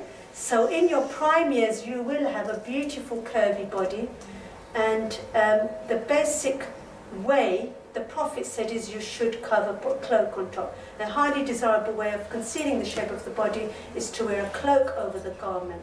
The Prophet, however, indicated that if the woman's dress meets the Islamic standards, it suffices without a cloak, even for the validity of prayers. The dress needs to be loose enough so that it does not describe your figure, and it is very important that your main areas, the bust, the waist, the hips, are completely covered because they are the main reproduction areas. Okay? And jeans does not do that, I'm afraid. Jeans does not do that. It doesn't cover. Your thighs are attractive, your back is attractive, everything. The waist is attractive. Jeans is no good. If you wear jeans underneath something with an abaya on top, then that's fine. Or you need to wear a long top up to your knees at least, because it shows too much of your body. Did you know trousers is a very important one? When trousers came out in the 50s for ladies here, look on the archives. There was a huge uproar amongst the churches.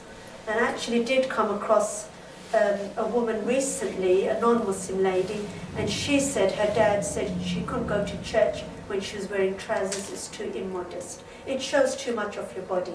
Think of alimas and other kinds of people higher up the hierarchy. You don't see them in trousers. Skirts is best. Skirts is much better because it doesn't have the split in the middle, and it covers you better than trousers does.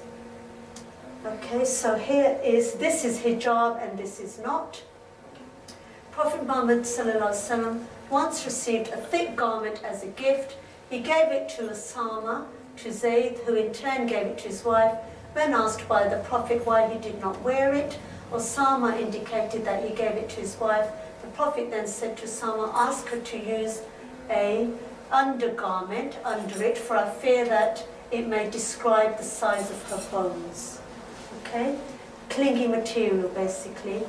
You're wearing the hijab but with skin-tight jeans, or you're covering your hair but with short top and knee-high boots, or thinking hijab is just the covering of the hair. That is not hijab. Remember what I said earlier, hijab is a whole load of things, not just covering. It's a whole load of things. And here is the ruling for if you wear tight clothes. You will go straight up there. Clothes should be loose. The Prophet Muhammad ﷺ said, a woman who reveals her body or even wears tight-fitting clothes will not come within 500 years of the smell of Jannah. Okay, that's symbolic. Also men, let's look at men now. Their area from the navel to the knee needs to be loose. Okay, and also no tight trousers, and also a blazer to cover that area, so their backs are covered. A blazer is best, really. Something long needs to be there, really, up to the knees. Okay, what else? We've done tight clothing. What else do we need to think about when we wear our clothes? Thin cloth. Thin clothes, good. See-through clothes are not allowed. What's the point when men can still see all the way through there? Narrated Aisha on one occasion, Asma, daughter of Abu Bakr, was visiting her sister Aisha, wife of the Prophet. The Prophet noted that Asma's dress was not thick enough. He turned his face away in anger and said, if a woman reaches the age of puberty, no part of her body should be seen except this and this. And he pointed to his face and hands. That's in Dawood, book 32, verse 4092. Okay, so we've done thinness. Men as well, nothing thin from navel to the knees, nothing see-through. What else about clothes? The material? Yep, material, and what else? The overall appearance. So will a dress like that do? Will a dress like that do, girls? No. No, definitely not. And do not go about displaying your allurements as in the former time of the ignorance. Did you know that before Prophet Muhammad sallallahu alaihi wasallam came, dresses were used as pride and were used really, really extravagant to show to people, look how rich I am. That was the main purpose of clothing at that time, was to show how brilliant they are and how wonderful they are, and their clothes were shocking, show their richness. So we're not allowed to do that.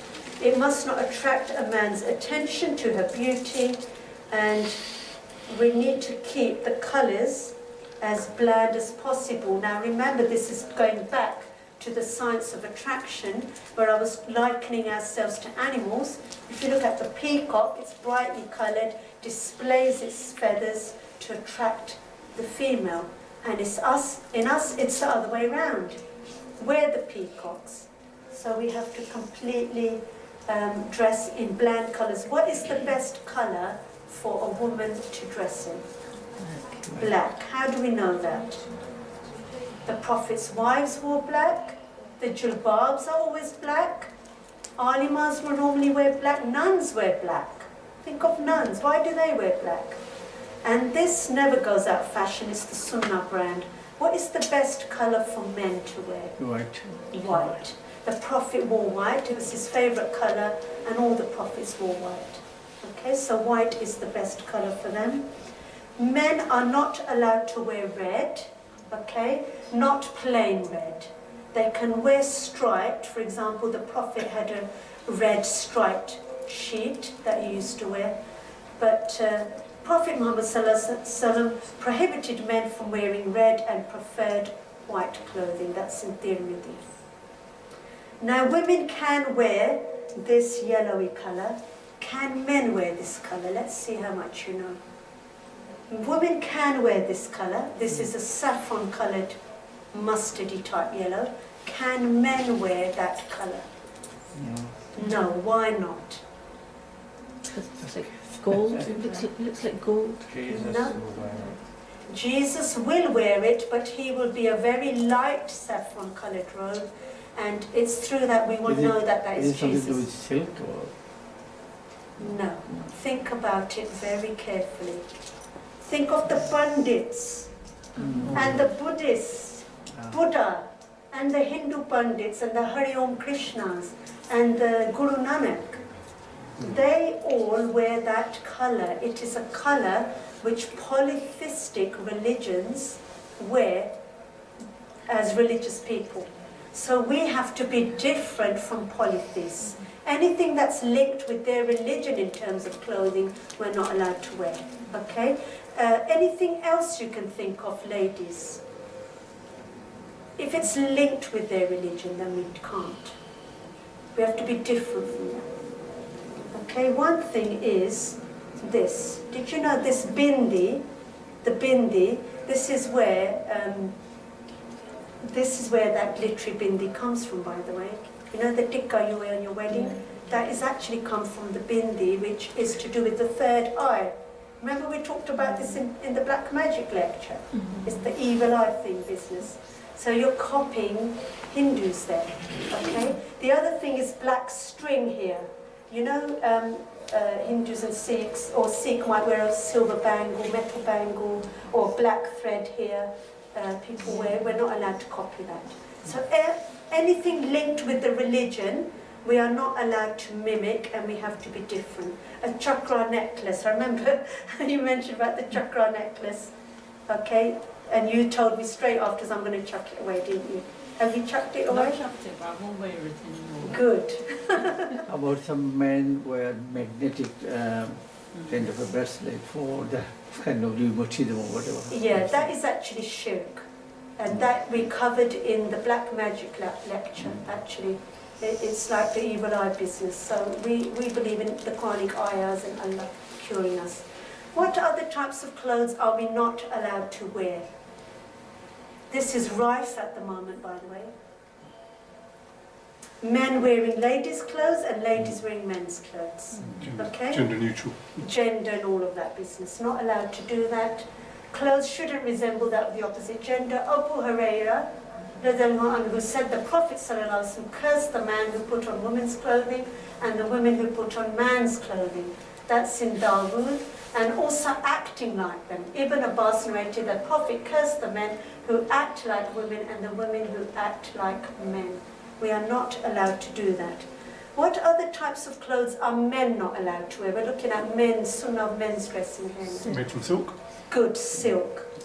Silk is not allowed. Again, what was going on before? People were showing their status by dressing really rich. So Prophet Muhammad ﷺ prohibited the wearing of silk and gold for men, but permitted the ladies. And that's in Tirmidhi. The Prophet gave me a silk suit and I wore it, but when I noticed anger on his face, I cut it and distributed it among my women folk. So there's plenty of hadiths telling us about that. So there are two reasons why we're not allowed to wear silk. One is the humbleness aspect. What is the other one? What's going to happen when we It go will to be Jannah? the heavens, in the heavens, it will Good. be dress for women. Men. Good. When we go to Jannah, we will be wearing silk there. So anything you refrain from in this dunya, you will get in the next dunya. And for men, they will be wearing kurtas of thick silk. Upon those blessed will be garments of green silk and brocade. Surah Al-Insan. Okay, and that is quite amazing. What other clothes are we not allowed to wear according to nowadays, do you think? This is to do with fame and things. Generally clothes with images on them.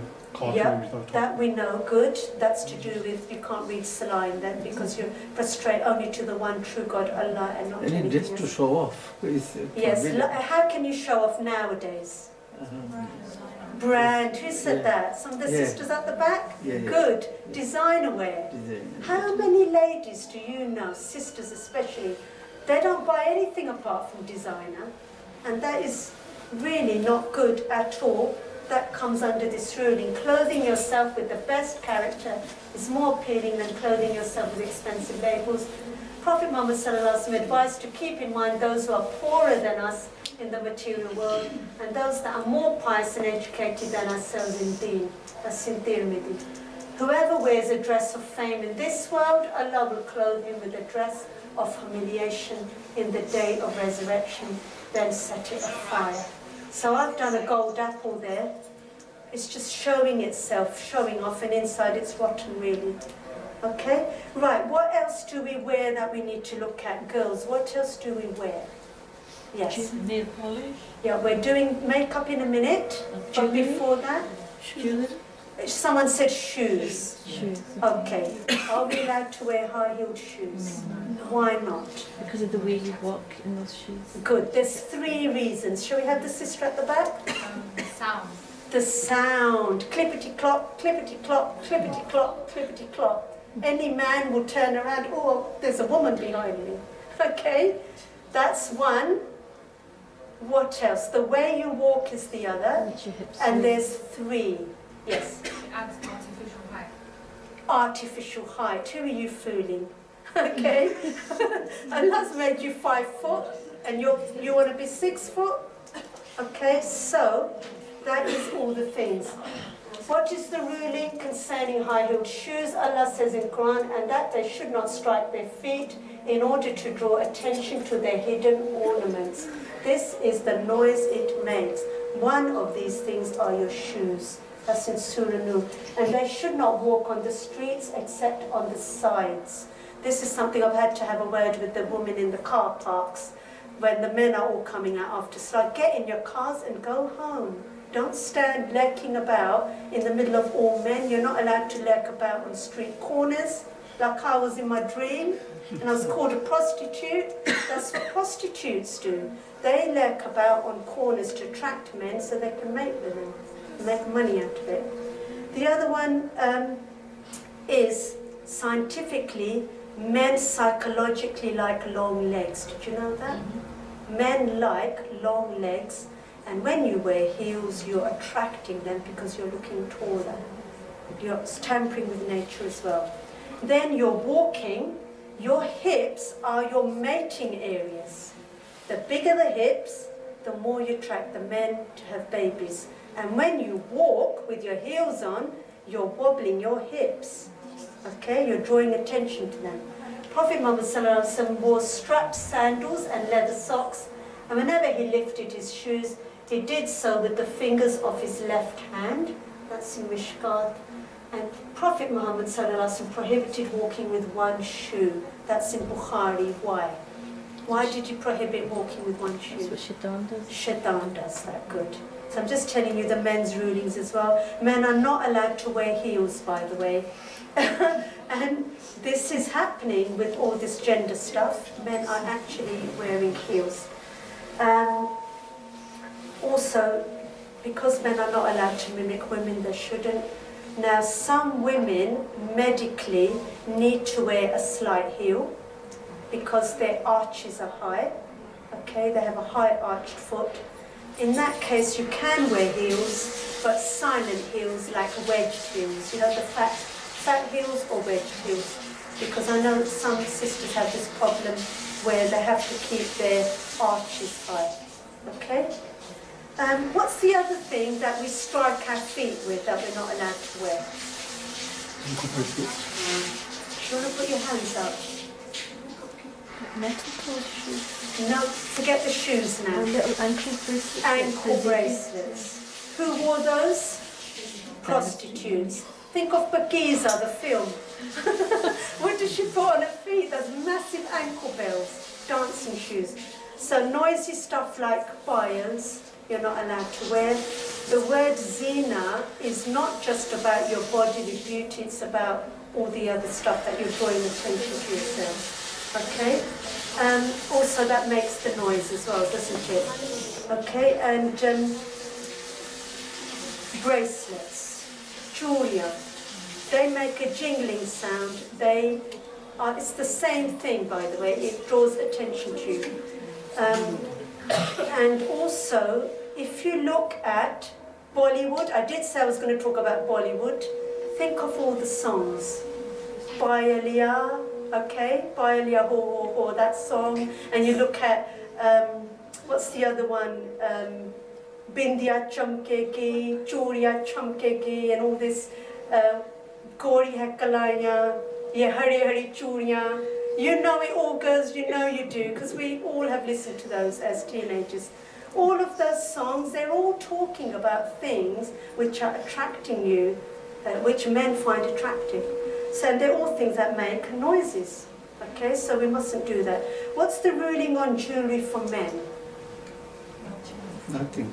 You can't wear any jewelry, okay, because you're mimicking ladies. Apart from ring, which is a sunnah. Yes, ring you can wear, it's a sunnah. Women, you're all allowed to wear rings with pendants because they go right in that region that will make men look there. So that one's out, okay? But men basically are not allowed to wear gold. Why? For two reasons. Again, one is pride, you're acting high and mighty, and two, when you go to Jannah, you will have gold. You will be wearing gold there. Apart from jewelry, which shouldn't be showing through your hijabs, that question came earlier, all your hidden ornaments should be hidden. Then there are other accessories like handbags, which if they're super glitzy, they're going to make men look at you, because men are attractive visually, aren't they? Okay? Right, I've got a video now to break it up, and then we'll have one more part after this. يا أيها النبي قل لأزواجك وبناتك ونساء المؤمنين يدنين عليهن من جلابيبهن ذلك أدنى أن يعرفن فلا يؤذين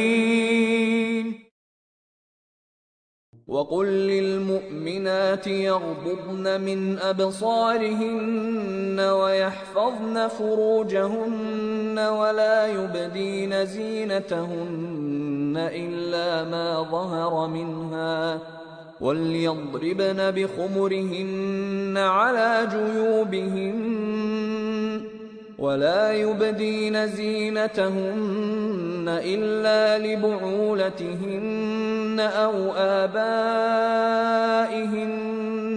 آباء بعولتهن أو أبنائهن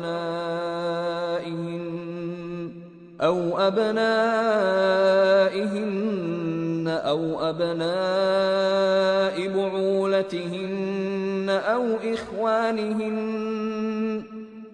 إخوانهن أو بني إخوانهن أو بني أخواتهن أو نسائهن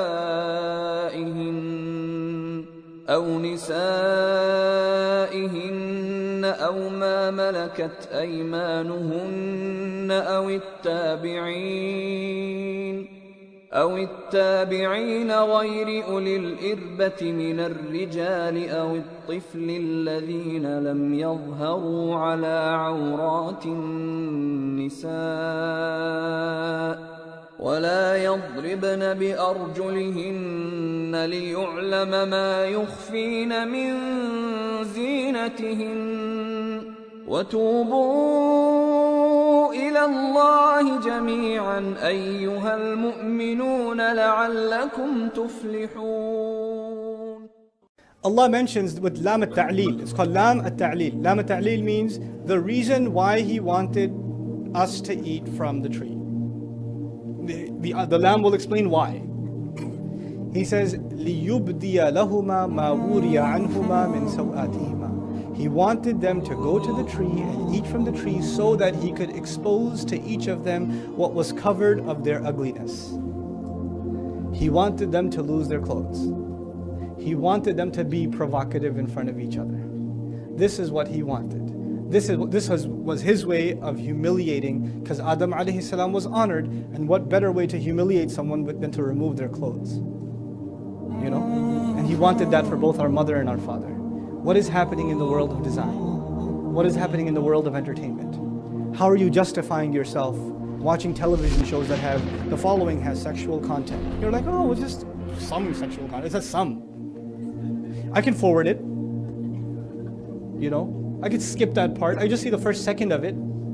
Then I'll say astaghfirullah. Then I'll watch it again when nobody else is there.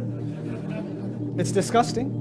But this is what shaitan has done. And he knew that human beings will lose their dignity if they lose their clothes. And now we are living in times where losing the clothing is celebrated. The girls, you know, why are they, there are girls that are dressed and they want to tell themselves they're dressed Islamically. They're covered head to toe. But covering isn't just the Islamic code of dress. It's about protecting, covering what Allah beautified within you. So if you're covered head to toe, but you're wearing skin-tight clothes, you know, or you're drawing attention to certain parts of your body with the kinds of clothes you're wearing, you know, you don't kid yourself, you know. And I'm talking to you like your older brother. I'm not gonna, you know, beat around the bush. It is like it is. My daughters have to hear this from me too. So I'm not going to come and talk to you like just a formal lecture, somebody might get offended. Look, I'll tell you like it is. You're 14, 15 years old, you're 16 years old, 17 years old. There's no reason you should be dressing like that. There's no reason. And don't kid yourself that you're wearing a hijab, and don't kid yourself. You know? And I'm not going to call you out if you're walking by, hey, dress better or whatever. I'm not going to call you out, but this is my opportunity to call you out. And nobody else can call you out. You have to call yourself out. You have to stop letting shaitan trick you into thinking this is your way of looking beautiful. This is not. This is not. This is sad. This is what it's people who don't have anything higher to find meaning in. This is what they find meaning in. I'm not saying you shouldn't dress nicely. Girls have a natural tendency to want to dress nicely. Guys can look like homeless people and they're fine. Girls have a thing. They want to dress nicely. That's fine. You know, I wouldn't dress like this if my mom didn't tell me. I wouldn't do it. You know, you're gonna go like that? Like that? To a lecture? I was like, okay, mom. All right, fine. I'll dress like a human. But girls want to look pretty. That's fine. You know what? Cool. That's cool. No problem. Allah even says when He revealed clothing, He said warisha, and means to look well, look nice. He did. But not provocative, and you are smart enough to know the difference, and please don't pretend you don't. You know very well. And your mother calls you out on it too. Your mother calls you out and you say, Mom, come on, don't say that. You're embarrassing me. No, she's not embarrassing you. She's giving you a reality check. Because shaitan's messing with you and your mom's trying to help you out. Don't dress like that, don't dress like this. And then, there are those sad, disgusting situations. That needs to stop. So that was one trickery of shaitan that I wanted to highlight for the young ladies.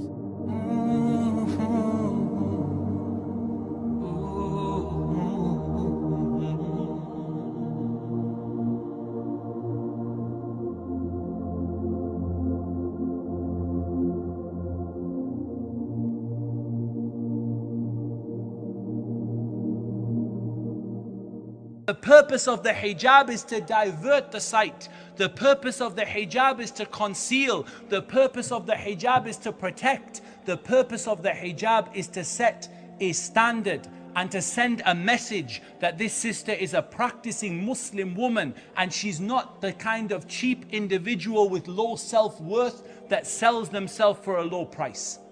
That is what the hijab is for. And there are sisters telling our sisters in Islam to remove their hijab in a different way. Whether it is the way that they wear it, or the color, or the design, or the way to look at it. And none of them have any knowledge of Islam, or any knowledge of fiqh. The best of the pleasures of this dunya, the best thing that you can have in this dunya is a pious woman. And this asset of ours is being eroded and attacked by the non-Muslims and by some of the Muslims as well. And so it's an obligation upon all of us to come together to stop this, to come together to educate, to support and to encourage and to teach our families and to prevent them from those things which would harm them, whether those things come from the school or whether they come from the TV or whether they come from the internet.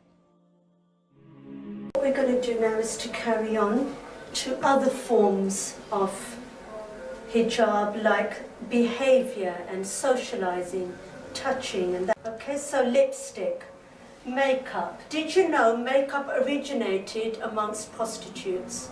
That's why it was invented. Nobody knows that, but I'm telling you, look at the history of makeup. It was made for prostitutes, so they could make themselves more enticing and then make a business with the men. Okay? So lipsticks, Shaitan tells you to apply makeup to beautify yourself in front of women. Allah orders you to not beautify yourself to non-mahram.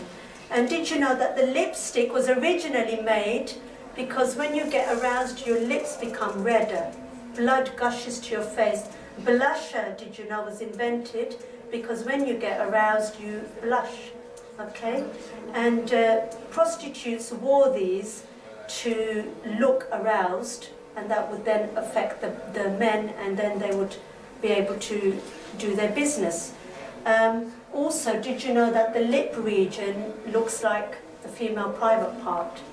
And by accentuating it, it makes, entices the man. Okay? That is the way it is, and you can look it up if you want to. It's made to look like the private part and bright red. Blushes as well. Eye makeup, when you look at eyeshadows, they were originally used by prostitutes to make their eyes wider and bigger, like you were saying earlier, like children's eyes. Because men like fertile ladies who look young. So triple eyeshadows and all of that is completely out. Did you know that prostitutes also, they are the ones who shave their eyebrows off and then pencil their eyebrows to make the eye area wider, bigger, so your eyes look bigger. Prophet Muhammad ﷺ cursed the women who do tattoos and those who have them done, those who have their eyebrows plucked, and those who file their teeth for the purpose of beautification and change the creation of Allah. That is in Bukhari and in Muslim, two very strong hadiths. Men are also not allowed to pluck their eyebrows. That is happening more and more nowadays.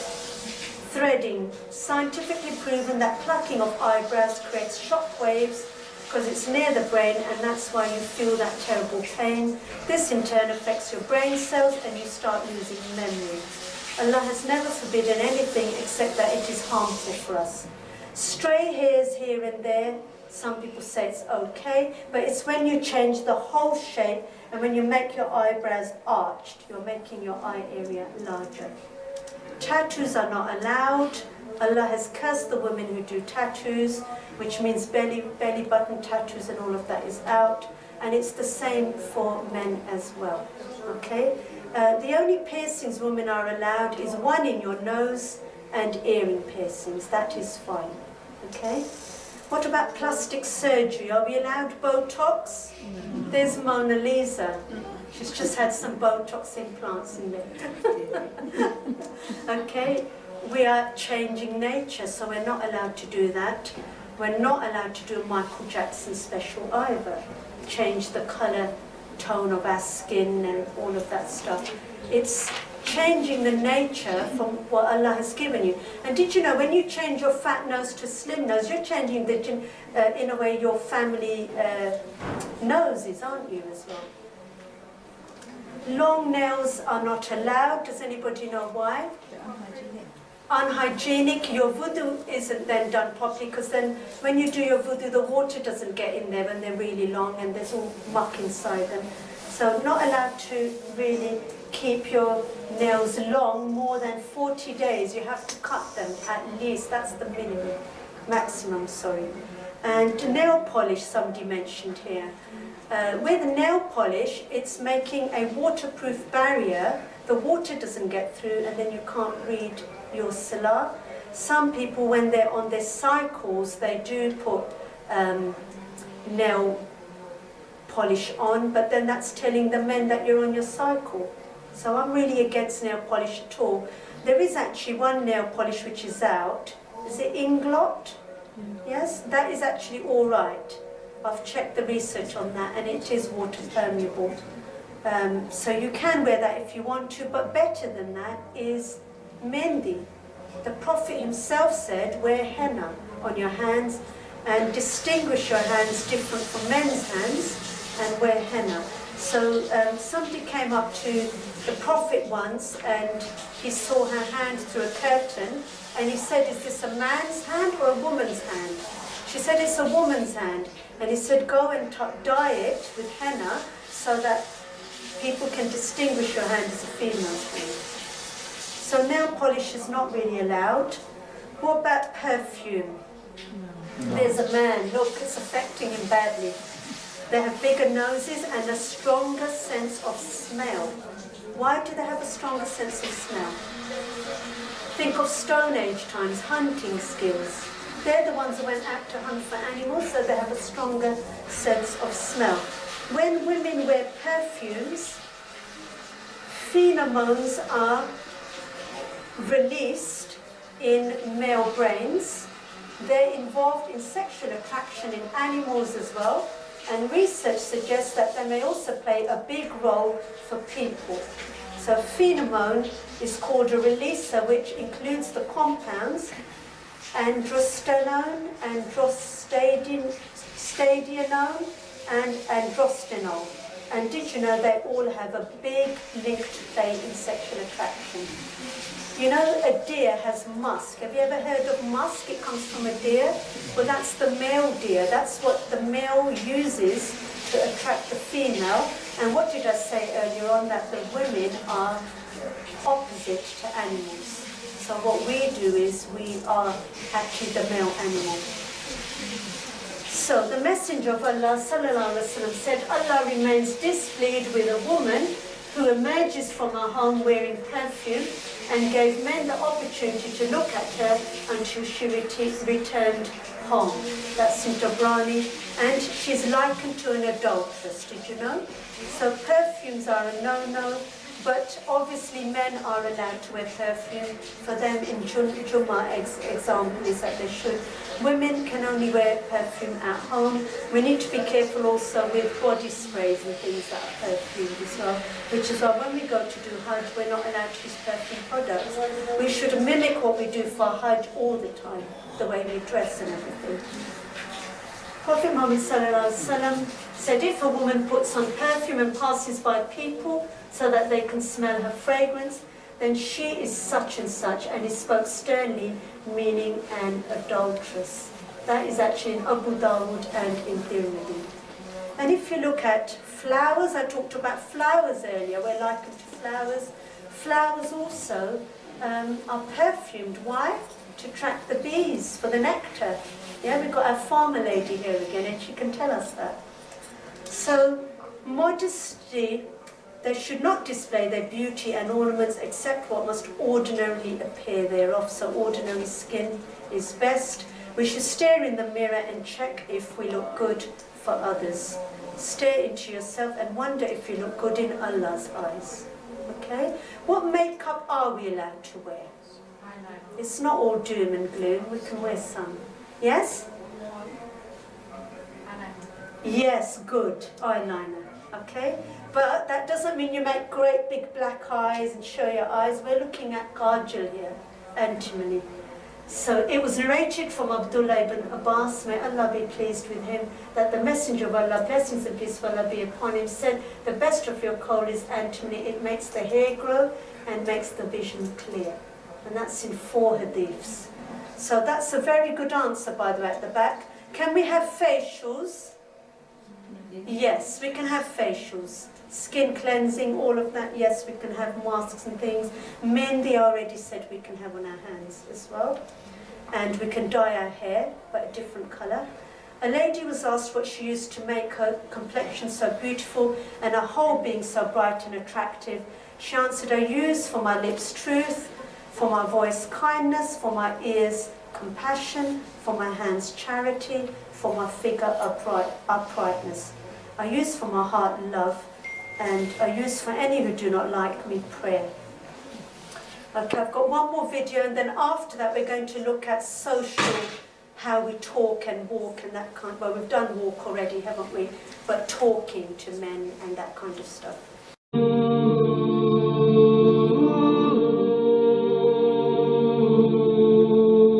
شكوت إلى وكيعي سوء حفظي وأرشدني عن ترك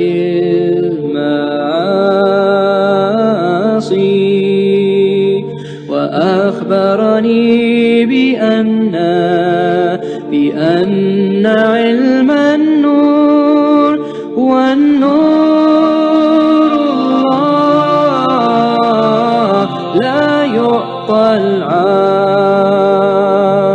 لا يعطى العاص فالعلم النور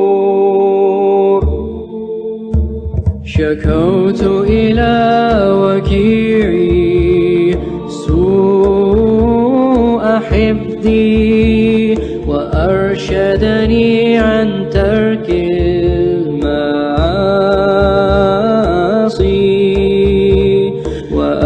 وأخبرني بأن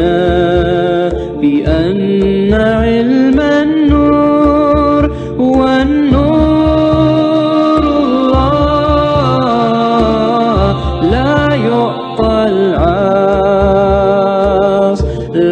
يعطى العاص فالعلم النور.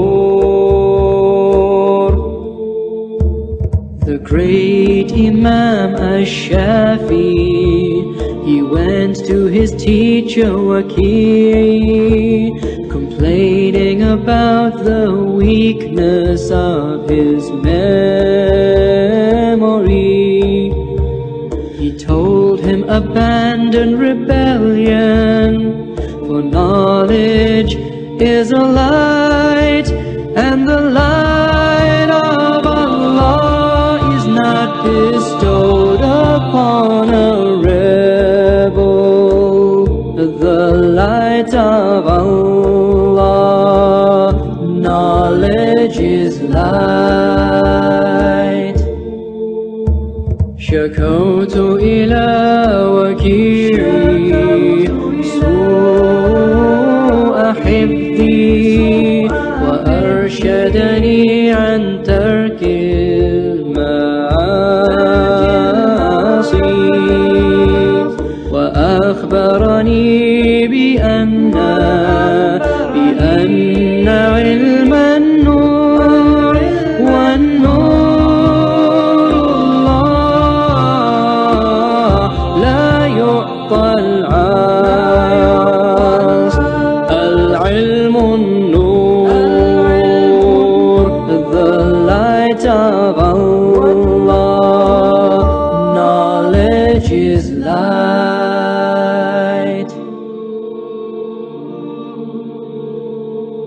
شكوت إلى وكيعي سوء حفظي وأرشدني عن ترك المعاصي وأخبرني بأن علم النور والنور الله لا يعطى العاص لا يعطى العاص فالعلم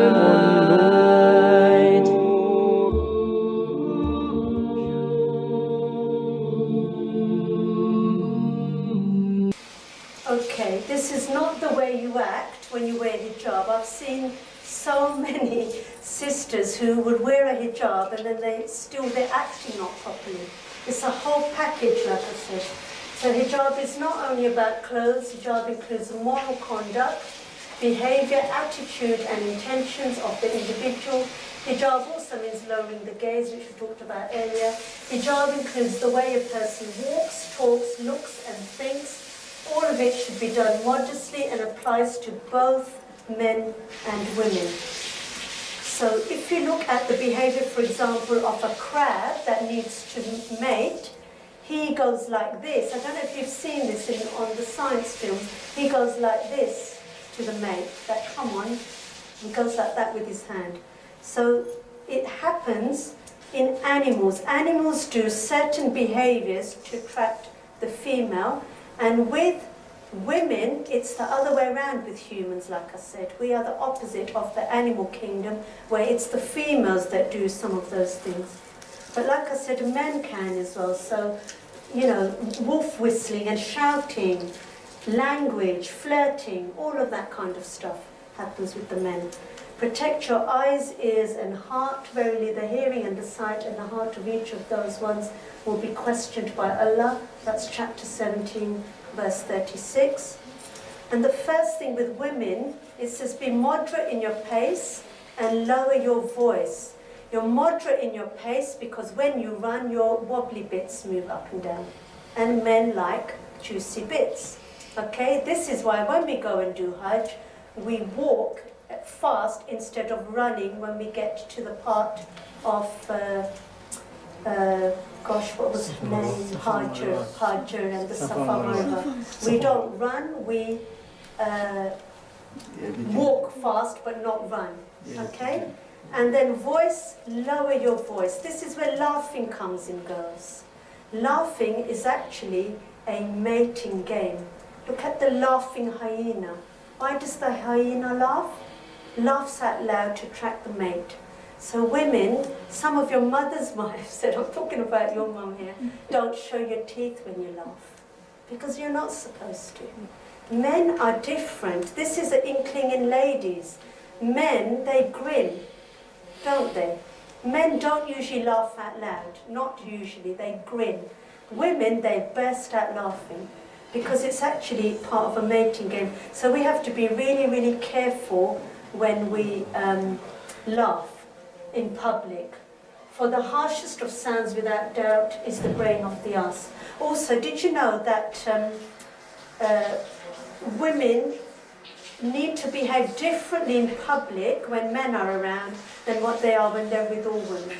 We all have a laugh within women. But if we're out like in a restaurant, this happened to me recently. I went out with all sisters, but in a restaurant, and there was great big cackles of laughter coming from my table. Afterwards, I just felt really embarrassed. So, you know, we have to be careful. And then what about talking? There is no harm if the other man is spoken to in case of a genuine need, but on such an occasion, the woman's tone and manner of speech should be such as does not let the other man think that he could cherish any false hope from her. There should be no undue softness in her tone, no allurement in her conversation, no consciously affected mellowness in her voice, which should excite the male hearer's emotions and encourage him to make advances. That is again in Surah Al-Ahzab, verse 32. If you fear Allah, do not be too complacent in your speech, lest those with diseased hearts should covet you, but speak in a straightforward manner. So basically a sergeant major tone, like I have when I do my lectures. A lot of people say, I'm really harsh the way I speak. That's there for a reason, okay? And I don't think there should be any two-facedness. I've seen a lot of brothers who don't let their wives talk to women, or you never see them in public, and yet they're out talking with all the women. I've seen many men who oppress their women like this. You're not allowed, don't talk, this, that, and the other, and then they're out, and they don't even let their women out of the house. Women are not allowed to sing. Men are attracted scientifically to high-pitched voices, and we have very attractive voices. So we don't sing, and we do not recite the Quran in public in front of men either, which is why we don't lead adhan and we don't lead prayers. This is the main reason. Because men are attracted scientifically to high-pitched voices, and basically they get enticed with high-pitched voices. So no singing, no Quran reading in public.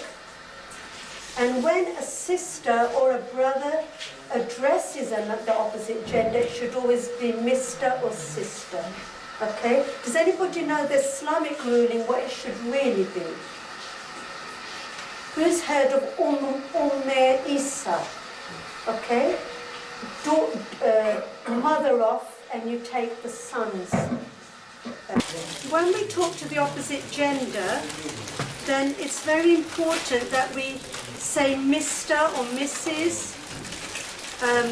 Or sister or brother, but we're not allowed to call them by their first name, because did you know that sexually attracts them towards us? And in Islam, you're supposed to say whatever. So I would be Muntaha. So you take the eldest son's name. Okay, you take the eldest son's name, or you can be daughter of if you don't have any daughters. Okay? Sorry, if you don't have any sons, then you take your son off. As soon as someone starts calling you your first name, you know something's fishy, basically, if they're practicing. Okay, and then we look at handshaking. When you touch the opposite gender's hand, oxytocin is released. It's the same hormone which is released when mothers hug their babies and then produce milk. And this is a social bonding hormone. So it is very important that we try not to touch the opposite gender, and it's for this reason, really, that shaking hands is not allowed with the opposite gender, because Islam closes all avenues leading to fornication, including stimulating desires, and touching increases, stimulates desires. If one of you were to be stabbed in the head with an iron needle, it would be better for him than touching a woman whom he is not permitted to touch. And that was Prophet Muhammad Sallallahu words. Okay? Allah's Messenger himself said, I do not shake hands with women as well, in Ibn Majah 2874.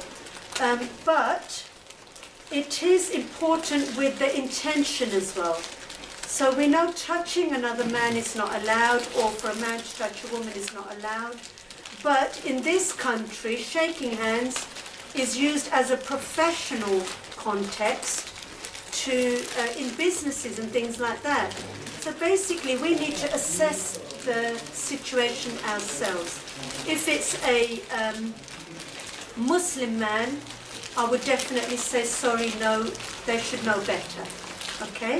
If it's a non-Muslim man, then sometimes you can offend them because they don't know, you see. If it's an interfaith gathering, then you can explain because you're in the context of religion and you can explain. But say you're in a situation like this, because I've given this example, when I went to Buckingham Palace, after I shook the Queen's hand, the next hand was Prince Charles. So what am I going to say to him? Sorry, I can't shake your hand in the middle of Buckingham Palace. So in that way, then sometimes you have to. Okay, if there's an interview I mean, I had an interview 2 years ago, and there were 4 people there in the room. I went in, shook the lady's hand, shook the Christian man's hand, and then there was an imam there because it was as a chaplain, a Muslim chaplain. I immediately put my hand away for the chaplain because I thought, well, he knows better, their mom should know better. And then do you know what happened? Afterwards I found out that the woman whose hand I shook hands with was a lesbian, because that was my boss that I talked about earlier. So, you know, it depends, where are you going to draw the line? So it's really up to you to decide. You could shake a woman's hand and she could end up as a lesbian nowadays. Or a man could shake a man's hand, non-Muslim, and they could end up as a gay person. So, you know, there's been so many fatwas now being written about all of this, and generally they said that you need to decide yourself what you think. On the whole, we don't, we shouldn't, and we should abstain from and try not to, especially with people who know better. But with people from this country, non-Muslims, it's very difficult to completely get away with it in professional circumstances, and our intention is completely different. And this is the example that I've given you. A British man came to Sheikh and asked, why is it not possible in Islam for women to shake hands with a man? The Sheikh said, can you shake hands with Queen Elizabeth? British man said, of course not, there are only certain people who can shake hands with the Queen. Sheikh replied, our women are queens, and queens don't shake hands with strange men. Also, we should not be alone with the opposite gender in our houses. For example, if someone visits, your husband should always be there, or in any room. For example, in the office here, I've had meetings before and it's been all men and I'm the only woman, and I've kept the door open. So try and be in a public place. This is all actually happening even now in the non-Muslim culture, where they're trying to stop sexual harassment cases by telling women. The Messenger of Allah said, when a non-mahram man and woman meet in privacy, the third one present is shaitan. And there's my brilliant picture there, hi there, and shaitan comes in the middle and says hi there. So that's something that we need to look for as well. You shouldn't be in a car on your own with a man unless it's an emergency and the car's broken down, it's your boss from work or something like that. Think outside the box sometimes, because there are boundaries sometimes that we can cross. Life-threatening circumstances, there might be a man dying there on the floor, needs to get to hospital and you want to help, and there's no other man around. You have to think outside the box. If you are in my kind of situation, your situation will be very different, you won't need to. But if in my situation, I come across brothers and I have to sometimes give them literature and things. I'll tell them, meet me at the mosque and I'll give it to you there. I need to give you a book on something. Revert brothers. MashaAllah, alhamdulillah, I have reverted 3 brothers this year. How would they have reverted if I hadn't given them Islamic literature? So meet in a big place, outside place where other people can see you as well. And if your husband is here, if your husband is with you, that's the best mahram that you can have. And then you are all right. Then that is your hijab. You're dressed properly, you've got your husband. And then, in a way, it makes it much easier to talk to the opposite gender because your husband's there as well. So this is why, you know, my husband is everywhere I go. He's my hijab. So I can go in a mixed gathering, talk to men if I need to. He's there to see what I'm doing, you see. So if you're always unsure, what should I say? Am I allowed to say this to a brother? Imagine your dad there with you, and see, would you say that in front of your dad? There's a classic example there. On phones, again, there is phones, messages nowadays. Yes, you can exchange Islamic literature. Someone wants to clarify something. I mean, I'm looking again at myself here. Someone wants to clarify, they've got a question about Islam. There's questions on this talk, that's fine. But not normal conversation like, I don't know, what you're doing today, what you're having for dinner, or things like that. Okay? Business-like conversation it should be. And being alone with the other gender is something even within Christianity. This is another rule for teachers, and the poster says, you may ride in a buggy with a man if the man is your father or your brother. Look at that. This is English culture. Less than 100 years ago, this is the culture. Before this and after this as well, till much later. So people did this in the past as well to protect yourself. It's there to protect yourself. Any sexual harassment cases can't be put forward if your mahram is there, or if you're not alone with a man in the first place. And then, like I said, your husband is the best person. He is your cover and protector. He is your hijab. And the other thing is that an ayah of the Quran was revealed, and to Prophet Muhammad sallallahu alaihi wasallam, which I have actually dealt with before when we covered his marriages. Oh, you who have believed, don't enter the houses of the Prophet except when you are permitted for a meal, only if you're invited, without awaiting its readiness. But when you are invited, then enter, and when you've eaten, disperse without seeking to remain for conversation. Indeed, that behavior was troubling the Prophet, and he's shy of dismissing you. So Allah sent the ayah down instead. But Allah is not shy of the truth. And when you ask his wives for something, ask them from behind a partition that is purer for your hearts and their hearts. And it isn't conceivable or lawful for you to harm the Messenger of Allah or to marry his wives after him ever. So they were prohibited. It was a different ruling for the Prophet's wives. They were not allowed to marry anybody either afterwards. And we talked about their niqab covering earlier as well. It was different for them. They were extra holy ladies. Indeed, that would be in the sight of Allah an enormity. That's Al-Ahzab 53. Dating is not allowed in Islam for that reason, because the third one there is definitely going to be shaitan, and that leads then to fornication, which we talked about earlier. For rishtas and things, if you do need to meet somebody, then there should be a mahram there, okay? Because that is something someone always asks me, how can you find who to marry then? As long as a mahram is there, then it is safe, and you're in hijab as well. So basically, is that what you were laughing? I was wondering why you were laughing, and I didn't realise the slide that was up. She's definitely not acting right, is she, wearing a hijab like that? Look at her heels and her handbag as well. And him, he looks so holy. Okay, so this is basically the only kind of date that you are allowed in Islam. Okay? Dancing, obviously part of dating.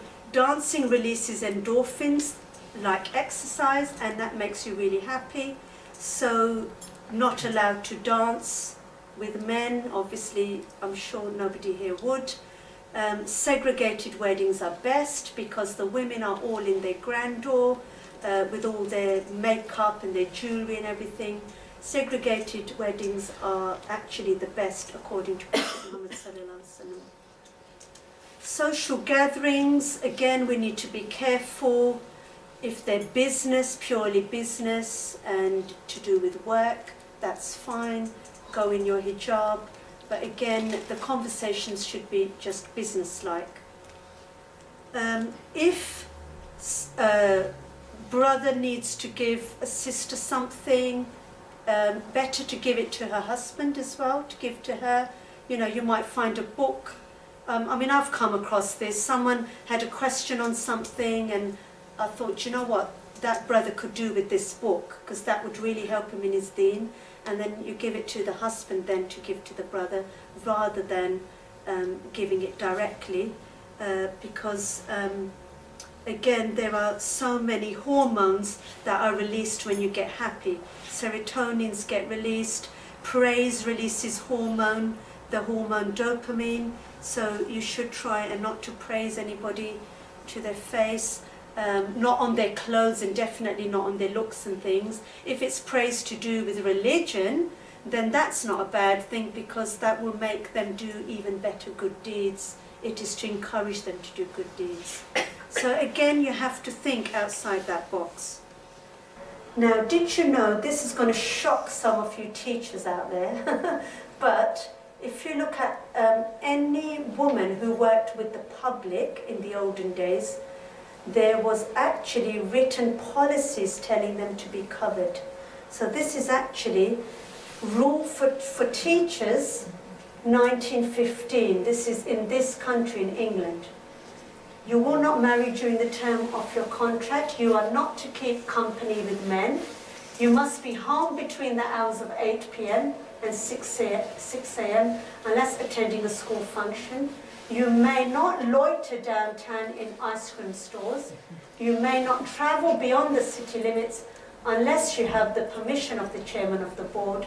You may not ride in a carriage or automobile with any man unless he is your father or brother. Look at that one.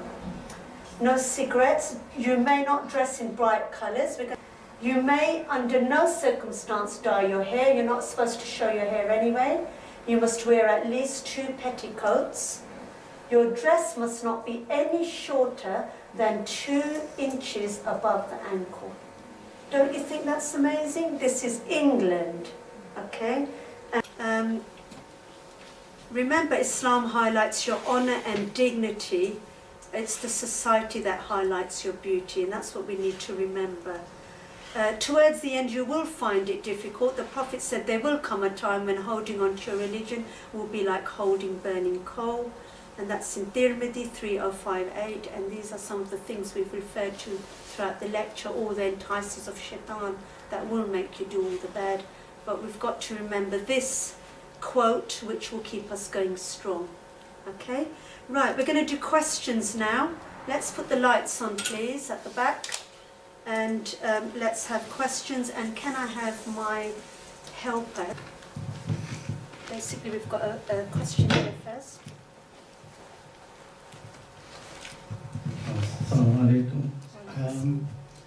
What did you do in a situation like a resuscitation if you have to do vice versa, woman to man or man to woman? Is it possible in a situation, very difficult situation? Yes, like I said, in life-saving situations, if there is no man around, say there's a female doctor there and there is no man around to resuscitate that person, then you can do that as part of your job. But I strongly feel, to stop sexual harassment and things, if you need to go to the doctor for female problems, go to a female doctor. There is enough gynecologists out there. Why would you put yourself in that vulnerable position? If you need an injection, are there not enough nurses around? Go to a female person. Why do you need to go to a male person?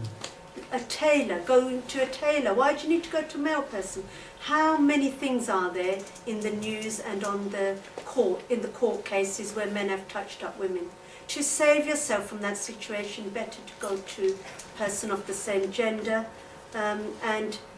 This is actually something which non-Muslims are actually advising nowadays as well. I've seen it. Okay? Another one. See, in this country, I mean, back home, I mean, eye contact is kind of disrespectful to men and women. Yes. But in this country, they, this is other way around. If you are not looking at the eyes and talking, they feel upset or they feel kind of, I don't know, disrespectful. Yes. I don't know what. Yes. Do I've looked at that. Thank you. Obviously, a certain amount of eye contact, yes, you can make, because in this country, like you said, the etiquettes are different.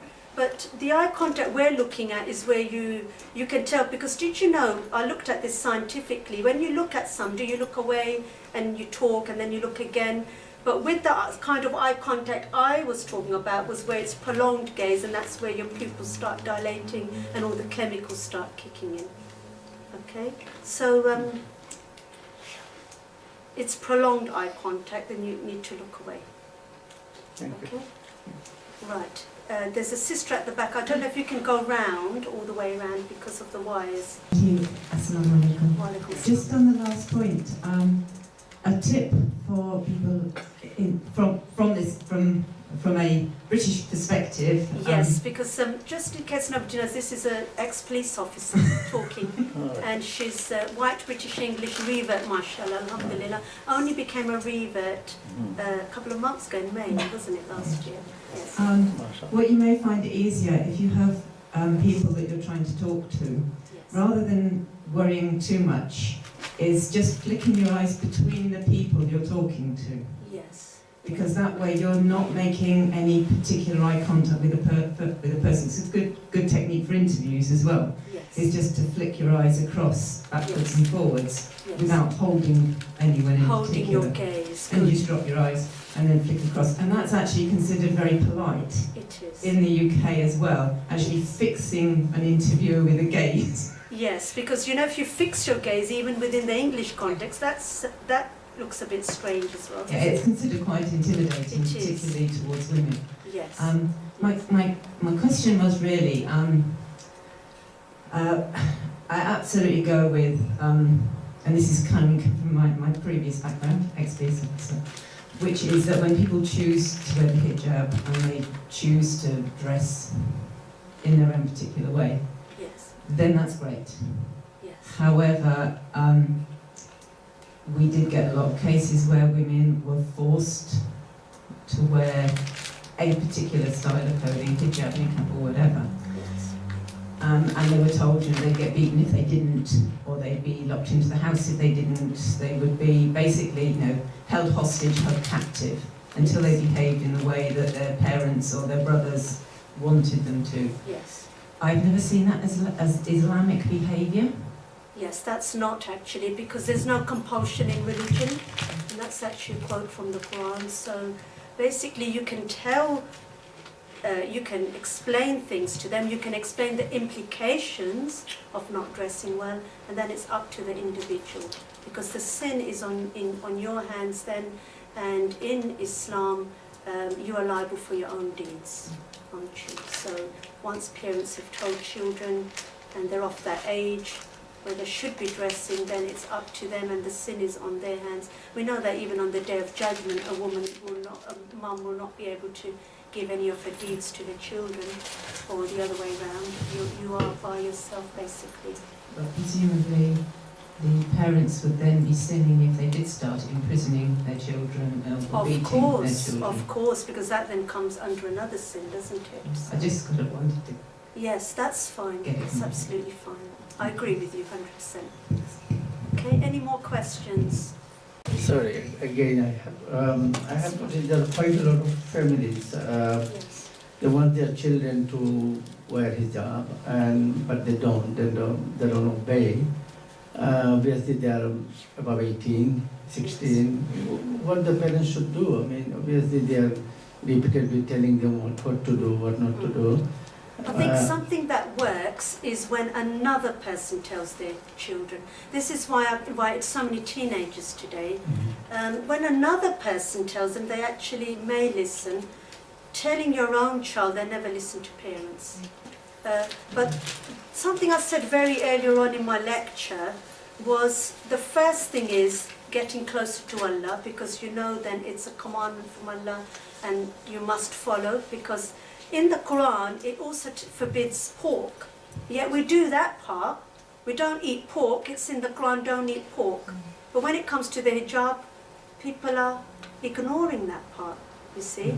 So the first thing really in my books is to try and get that child closer to Allah, which means they don't understand the implications of not following Allah's command, hellfire, blah, blah, whatever. You know, they need to understand that Allah created us, and He created us in a special way, and He then gives us the rules.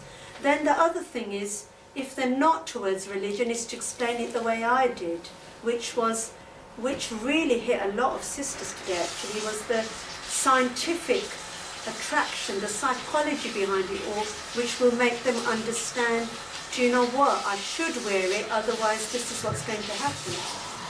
So it's both of those things, really. Anybody else? I think we'll stop then, so thank you very much. There are free hijabs here.